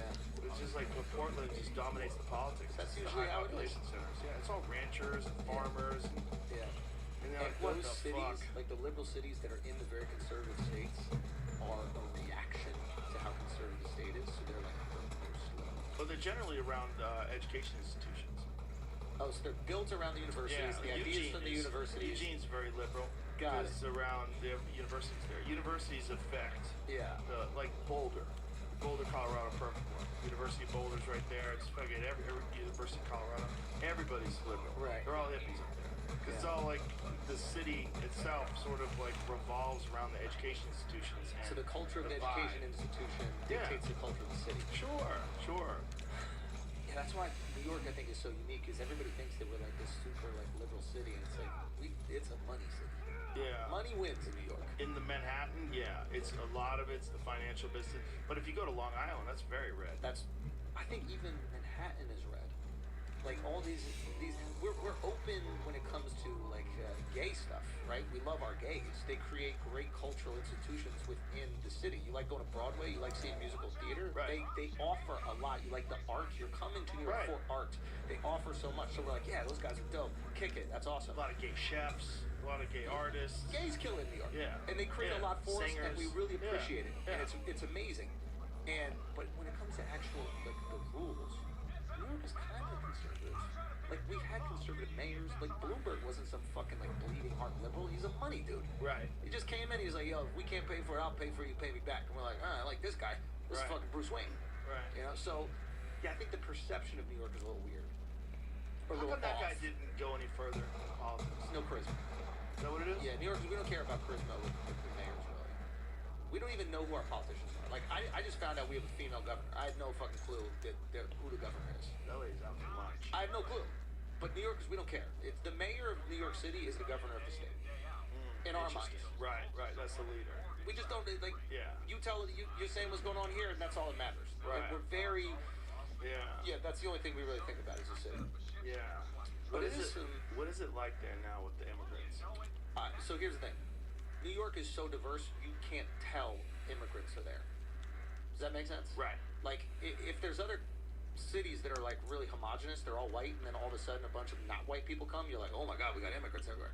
But for a New Yorker to be like, hey, I think we got some immigrants here, it's impossible. Right. Everybody's an immigrant. Everybody's brown, everybody's black, everybody's Asian. Like, there's all these different ones. Right. The tricky thing with, you're talking about the migrant crisis, Yes. is that they're taking advantage of New York is like the biggest state in the country. It's like, I think maybe the only big city that has a right to shelter. Right. It's the only one of this size that has a And right it to used shelter. to be for homeless people. It's only for homeless people. Yeah. They're taking advantage of a system that's built for homeless people, which is pretty fucking good. Yeah, hurry up and The talk. financial hub of the world. You want people sleeping on the streets. You go, Right. no, let's put some money so they can go inside. Like this, Right. and homeless people are supposed to like basically enter in and out of homelessness. The idea is give them some shelter. Maybe they can get back out on their feet. Right. The migrants hear about this and they're like, what? Free housing? Let's get up there. Right. So they're taking advantage of a system that is not for them. And I think when New Yorkers have kind of learned that, they're like, oh, there's something unethical about this. Yeah. And I think that's where a lot of the pushback is happening. But in terms of like visually being able to see it, it's not something that New Yorkers notice. Right. We just can't. The news makes it seem like it is. Right. We see the article, oh, this guy beats up the police or something like that. But in terms of when you're walking down the street, it is not detectable. So unless you're near one of these places like the Roosevelt Hotel that they've converted, It's the Roosevelt is great, like the one that's right across the street from Madison Square Garden. You know the hotel. yeah, I couldn't believe they converted the whole thing. it's an iconic hotel. Right. It was in that fucking Jennifer Lopez movie. Oh yeah, she worked When she there. was the maid? When she's the Yeah, maid. Yeah. yeah. So, but this is like a hotel we all know. We see it after every Knicks game. It's like you Yeah. can't fathom that the whole hotel. Yeah. So, and also that system that was set up for homeless was already operating at capacity. And then you increase the amount of migrants into the city by 50%. I think it went up 50% in the last couple of years. Of course, there's going to be this insane overflow. They just can't handle it. Nuts. It just can't handle it. But they're taking advantage of something that's not for them. So I understand the frustration about it. But is there any kind of pushback to try to put a Yeah. stop to that? 100%. What are they doing? Nothing. Yeah. Joe, everybody's doing what benefits them, and the politicians are shrewd. Like Adams is shrewd. He told the governor, Hopeful, I think her name is. He was like, listen, I think we're gonna have to shut down a new recruitment class for the police. We don't have any more money because we got all these migrants. You guys got to do something about that. You got to give me some more money. He got some more money. He didn't shut down anything. So he got more money, and now he's funding everything that he needs to fund. And I don't know if anything is changing. So everybody's playing politics as well. It's Well, wasn't he involved in some sort of a thing where they were giving the debit cards to the immigrants? Oh, yeah. The illegal migrants. And 50 Cent they called were him all out. getting a piece. 50 yeah. was like, yo, what the hell is going on with this? 50's the best. Yeah, 50 is. He's the best. Bro, we gotta hang with 50 sometime. I only met him once. I met him at the UFC. He was cool as shit. Dude, Back in the day, I interviewed him. Wait, really? Yeah, for the UFC. And Yeah, it was real quick. It was, like he was celebrity sitting, cage side. Bro, dude. He goes all in, bro. He goes all in. We hung out in Boston once, and he was telling me like hood stories from Queens because he was like really in that life, and it was like blowing my. It was like somebody explaining The Godfather to you if you never saw the movie. Wow. You're like, this happens. This is real. Yeah, just like he's a fucking. Anyway, How come he's never been on your show? I want to get him on. I mean, we just connected for the first time when I was doing the shows up in Boston. He was there as well. And but I want him on. It's a perfect podcast. Oh, Guys. dude, He goes all in. he goes. That shit on the Breakfast Club with him about Diddy. Bro, and he's been that way forever. You know that, right? Yes. He's like, why is this guy trying to take me shopping? Yeah. What? What the fuck Taking did he me just shopping? say? What the fuck did he just say? Son, and Did you see when Diddy went on? He goes, I was just trying to be nice. He goes, I thought he wanted some He clothes. goes, I thought he needed some clothes. That's like a subtle jab too. That was funny. A But, little bit. Yeah. But also, like, Oh, what? dude, them going at it is just. But you Hilarious. can't. 50's one of those dudes where it's like, if 50 don't like you, I gotta hear him out. Yeah. Yeah. I gotta hear him out. Yeah. He might know something. Right. He might be And- onto something. Yeah. He's wild. Yeah, we gotta go to dinner with 50. Yeah. He's wild. I like when they were going after him for some financial support or something like that. He said, I'm bankrupt. Yeah. He's like, I don't got it. I don't got it. $400 million deal for fucking vitamin water. The next fucking Instagram post, he's got a Bentley. He's smart and he'll play the system. Yeah. He knows how to do it. Yeah. Yeah. It's hilarious. Let him write all the articles. Oh, 50's broke. Whatever you want. Whatever. And he's got his dudes from day one with him still. That's something I always think is really cool. Yeah. That's important. Yeah. When you coming back to New York, man? I don't know. I'm gonna be there for the UFC in Jersey. All right. That's in June, I guess. Okay. Yeah, I'll be there for a while. Okay, good. You don't miss it at all. Any place you miss? Nope. Not a single place. No, I'm not like a misser kind What about of guy. foreign? Like a place that you want to I go like back going to visit places. Yeah. Yeah, I like visiting places. But it's like, I love Texas. Yeah. I love being right here. Like right away. I was like, ooh, this is it. This is the spot. Yeah. It's the perfect balance for me. I love it. I really do. I miss what LA used to be. But I think we've done that and more at the mothership. Yeah. What LA was for me was my friends. It was the life that I lived, the people that I communicated with all the time, and the Comedy Store. And you built that out here. And we built that out here. Yeah. We made it even better. Anything from LA that you still want to bring out? Besides Joey Diaz. Joey's in New Jersey, but Joey's been coming out. But he's from He's LA coming out for you. again. Yeah, he's fell it. But Joey was sick of it before anybody was. Yeah. Joey was sick of it before anybody was.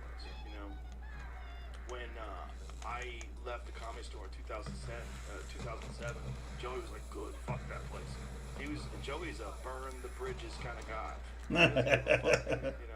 And he was the first guy to like. I think he moved to Jersey early on, man. Like right around the time I was moving to Texas, he was moving to Jersey. He's like, I'm getting the fuck out of here. Yeah. I was trying to get him to come out here. He wasn't interested.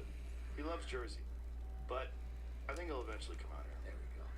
Yeah, he loved it when he was here, man. I had him out here for 3 days, and I got him out here for 420 weekend out here. Nice. And when he's out here, it's like he misses the hang. He misses being around comics, misses the green room. How was misses- the energy in the green room? Phenomenal. It was just such a party. On fire? It was such a party. And everybody was like, dude, I feel like Joey just belonged there. He just sat down in the green room. He's like, he's always been here. Yeah. Because he kind of always has been here. That sign, get it together, bitch, that's on the wall, that's Joey. That's Get it what he together, always used to bitch. say. If you get ready to go on stage, like, get it together, bitch. And it was like that meant the party was about to jump off. Yeah. So to have that neon sign in the green room, the spirit of Joey has always been there. That's your last Avenger, bro. You can get that together. He's the Hulk. Yeah. He's the Hulk. Man, you call him in when When you you need got a a Hulk. problem. Yeah. Yeah. He's been murdering on stage too. He hasn't Really? lost a beat. Hasn't Really? lost a beat. Yeah. Does he go up in Jersey? He goes up. Okay. Goes up a couple times a week just to Okay. keep the dust off of it. Yeah. But when he came here, he was tuned in. Man. Really? He was ready to go. Oh my God, he was hilarious. I'll tell you some of the shit you say. He's so crazy. Wait. He's so wild. I don't want to give up his bits, but oh my god, he's so wild. Yeah. He's so fun, man. And it's always fun. It's fun with him. Everything's fun. Yeah. Everything's good times. Everybody gets hugs. He loves you. He tells everybody he loves him. He's the party. Nah, he's fantastic, man. Yeah. His stories. I remember when he came on the pod. I mean, his stories, just being in Colorado, those stories. Oh yeah. It's a movie. Like you're watching a movie in your head. Just this mook, just fucking walking around Colorado, taking advantage of all these dumb idiots that are like, oh, the trees are green. The trees are green. All of them, money. Like it was just amazing. Yeah. And the fact that he gets into stand-up comedy, and he's just such a character. There's no Joey Diaz other than him. I don't know anybody like him. You get real lucky in this world that we live in. To get to be close to this exceptional human beings. Yeah. They're just different. Yeah. Just different than anybody else you know. You collect a lot of these guys, I've noticed. Yeah, like a lot of your friends, they're like they're these unique personalities, especially like the non-comics, but they're these like kind of misfits that I've noticed. Like even your buddy, was it Tommy who plays pool?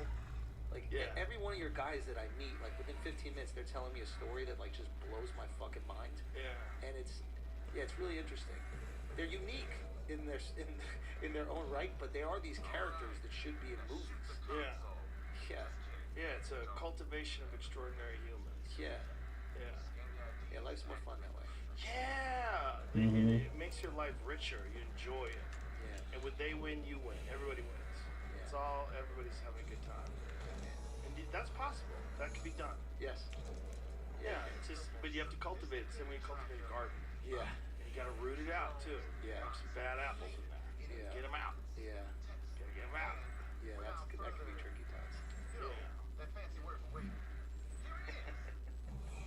I miss Joey. I gotta call Joey. He'll be out here soon. Yeah. I gotta drag him into the city. I wish he'd come. I mean, he's kind of far. Like, where is he? Like Cherry Hill or something like that, right? He's in like down there. Yeah. So he's not like coming from. No, he's an night. hour from the city. Yeah. That's the thing. It's an hour. If he's But- 20 minutes, then. Yeah. He does a lot of Jersey rooms. He'll do the Stress Factory. Fuck around down there. Do a lot of local gigs. There's gigs now. Go. Places you can work. Why are we waiting? Just What's fuck going on? around, Go. Just keep the dust off. Yeah. Yeah, him coming home is just fucking great. Yeah, we're lucky to know all these people, man. We're very, very lucky. There's people out there that don't have any exceptional people in their life. And they live through these conversations that we have with those people vicariously. Yeah. Because those people become a part of their life too. Like, oh shit, Schultz is on, and they get excited. I will say that's the cool thing about people knowing you from podcasting is that they probably know more about your life than like even some of your friends do. Oh yeah. Because they're hanging out with you for hours a week. So when they meet you, they're meeting this person they know a lot about, not this character from a TV show that is not reflective of you at all. Right. You're not Ross from Friends. Right. You're not Ross from Completely Friends. different than Ross from Friends. And I can That's understand, funny. like, You're not Ross from Friends. people Yeah, love you right. for the character you play when you know you're not that character.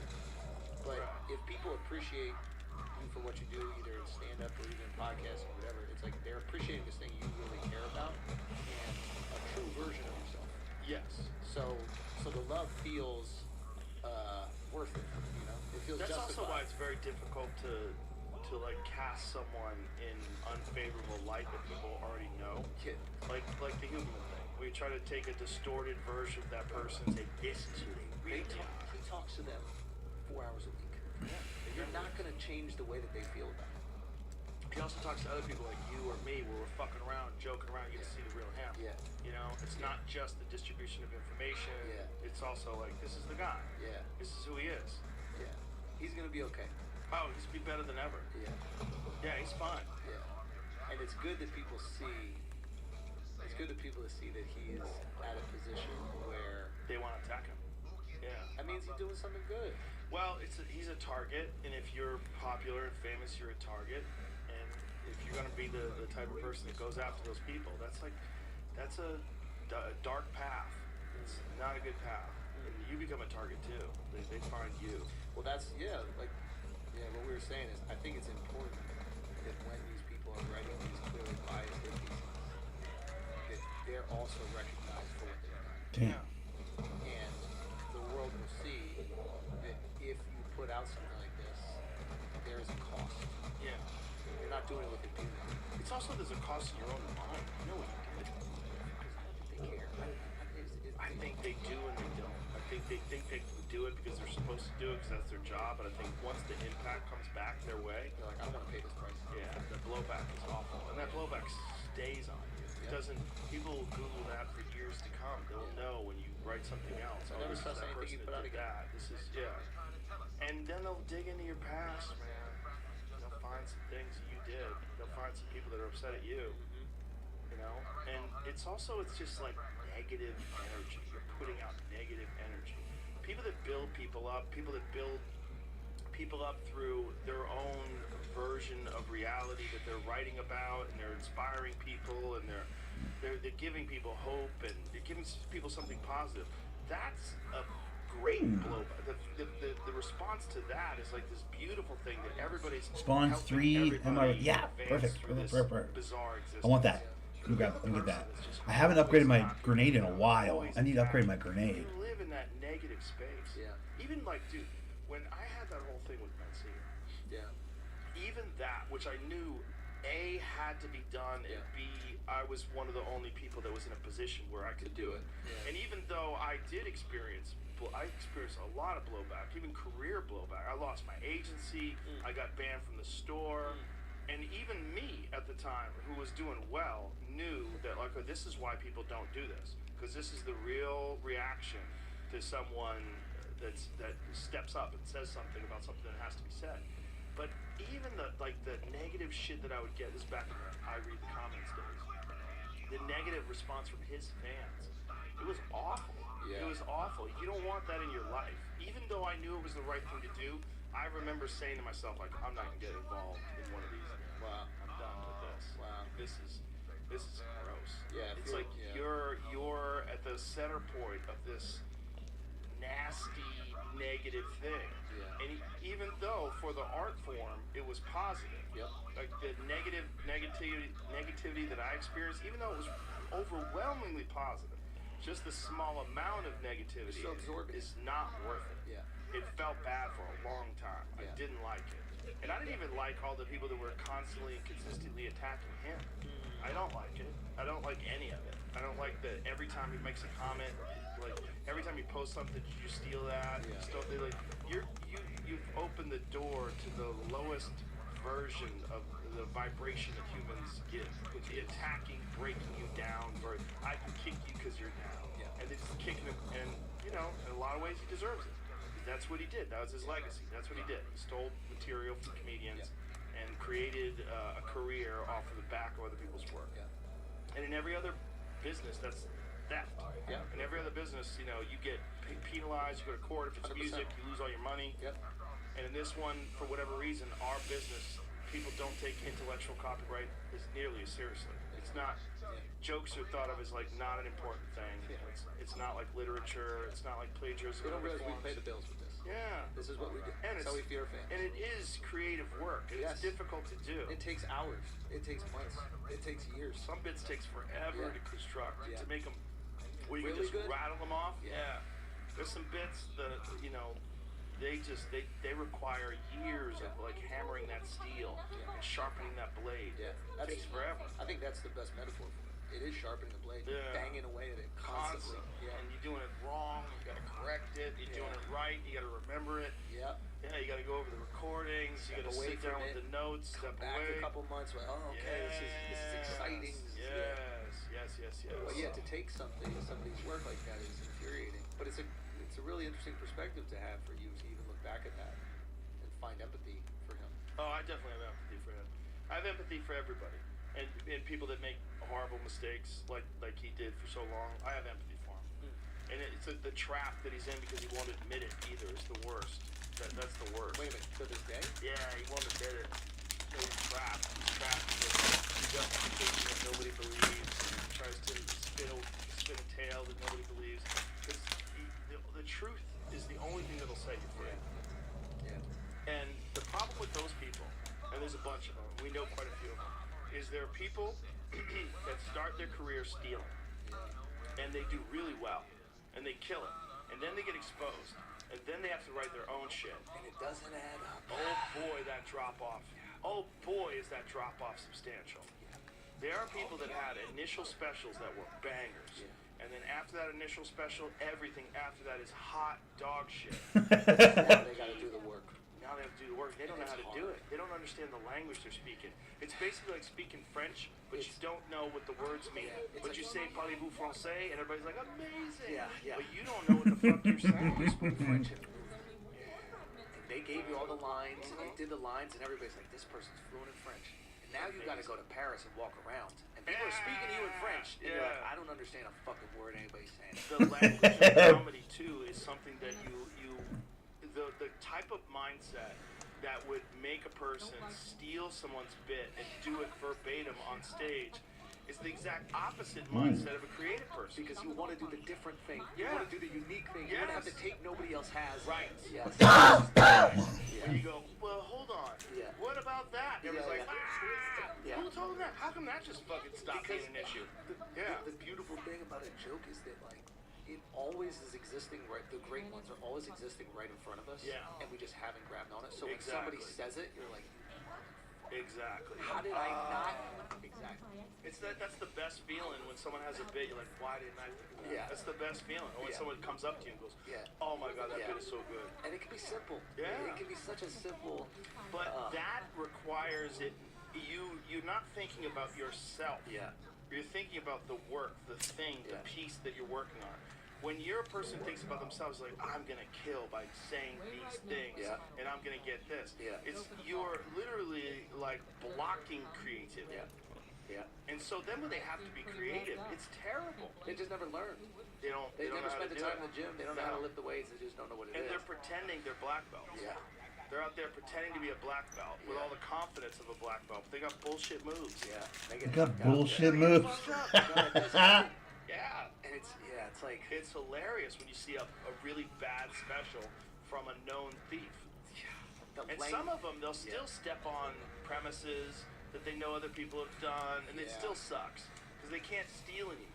the language is the best way of putting it. Yeah. It's like, You understand the language of comedy. yeah, it is a fucking. And that's something I wonder. Like the people who start really young, like you know how like when you learn a language young, Yeah. you have a way greater aptitude for it, and there's a fluency and a comfort within it. Mhm. Whereas if you try to learn a language at like 40, maybe it's just not going to be as strong. Like you can memorize vocabulary, you can do all these things. It's just a little bit harder for you to be. Well, like, you don't have the natural. resources because you know, like when you're 40, you have bills and family and obligations, Yeah, yeah. things that are bothering you all day long. Yeah. When you're 15 or 12, you don't have any of those problems. You have a few problems with friends. You don't have any bills. Food's on dinner's available every night. Yeah. You're not worrying about how the electric stays on. Yeah. I don't give a You're shit about free. that. You know, kid, the internet's on. I type Yeah. in. Explore. You're Yeah. free. You have so little resources that are being allocated to all these different things Yeah. that when you're a person, that you have a family, a mortgage, Yeah. a fucking business, Responsibilities. this and that, and neighborhood, Yeah. homeowners association, and Yeah. fucking human resources at work, Yeah. and taxes, and you don't have the time to learn French. Yeah. You better learn it before all that. Yeah, yeah, it's much easier if you learn it before all that. Because otherwise, you're just not going to have the time to obsess about a thing. And the obsession and like the purity when you really care about the thing you're talking about. Like I don't know if you went through times in your stand career where like it wasn't something you wanted to share. Did you ever go through stretches? Yeah, you have like nothing to talk about. Yeah. Yeah, especially when you're young. Yeah, and it's like, or like, there was times where like I felt like I talked about things, and I had like a stretch before this last hour. I was like, man, what do I want to say? All right, I did the thing about abortion. I've done the thing about trans. I did all the things. I'm like, I don't want to just be grabbing at a topic. I want Right. to really like feel strongly about something. Actually be I want- interested. Exactly. Yeah. And I took like a little bit of time off before I actually felt. Okay. Well, I feel like I've got my gun in. I've gotten my shooting in for the day. Pours out. It's not hard. The jokes might not be good at first, but you can't wait to tell them and figure them out. Right. Try to figure out I feel like I'm at a good stopping spot. I am about to go kick the shit out of like a big boss and get a vault piece and the whole thing, but I don't know. I don't want to dive into it right now. I'm not feeling like I should dive into it right now. Yeah. I don't feel like it's. I don't know. I'm at 3 hours. I feel like I had a good run. I've shot everything I wanted to shoot. Now I kind of want to, like, go on YouTube and scroll around YouTube a little bit. That's where my head's at. So I'm going to leave it here. I appreciate you guys. Thanks for stopping by if you did. If you hit the like button, you're my favorite. If you're a new subscriber, hit that sub button. If you've enjoyed the content today, I don't know why you would. I was kind of been on a quiet one today, but, man, I just wanted to listen to a podcast and shoot some, cartoon creatures in the face. And I've accomplished both those goals, so I feel pretty good about it. Tomorrow morning, we are doing the Sunday morning hunt. I haven't done it in a while. I'll try and figure out a few things to talk about. And, that'll be a good time. Playoff basketball, for instance. We haven't really dove into that too heavy, so maybe I'll spend some time on that tomorrow morning. For now, though, I'm out of here. You guys are great. Appreciate you. Thanks for stopping by. Thanks for watching. Follow me on the Instagram if you want to.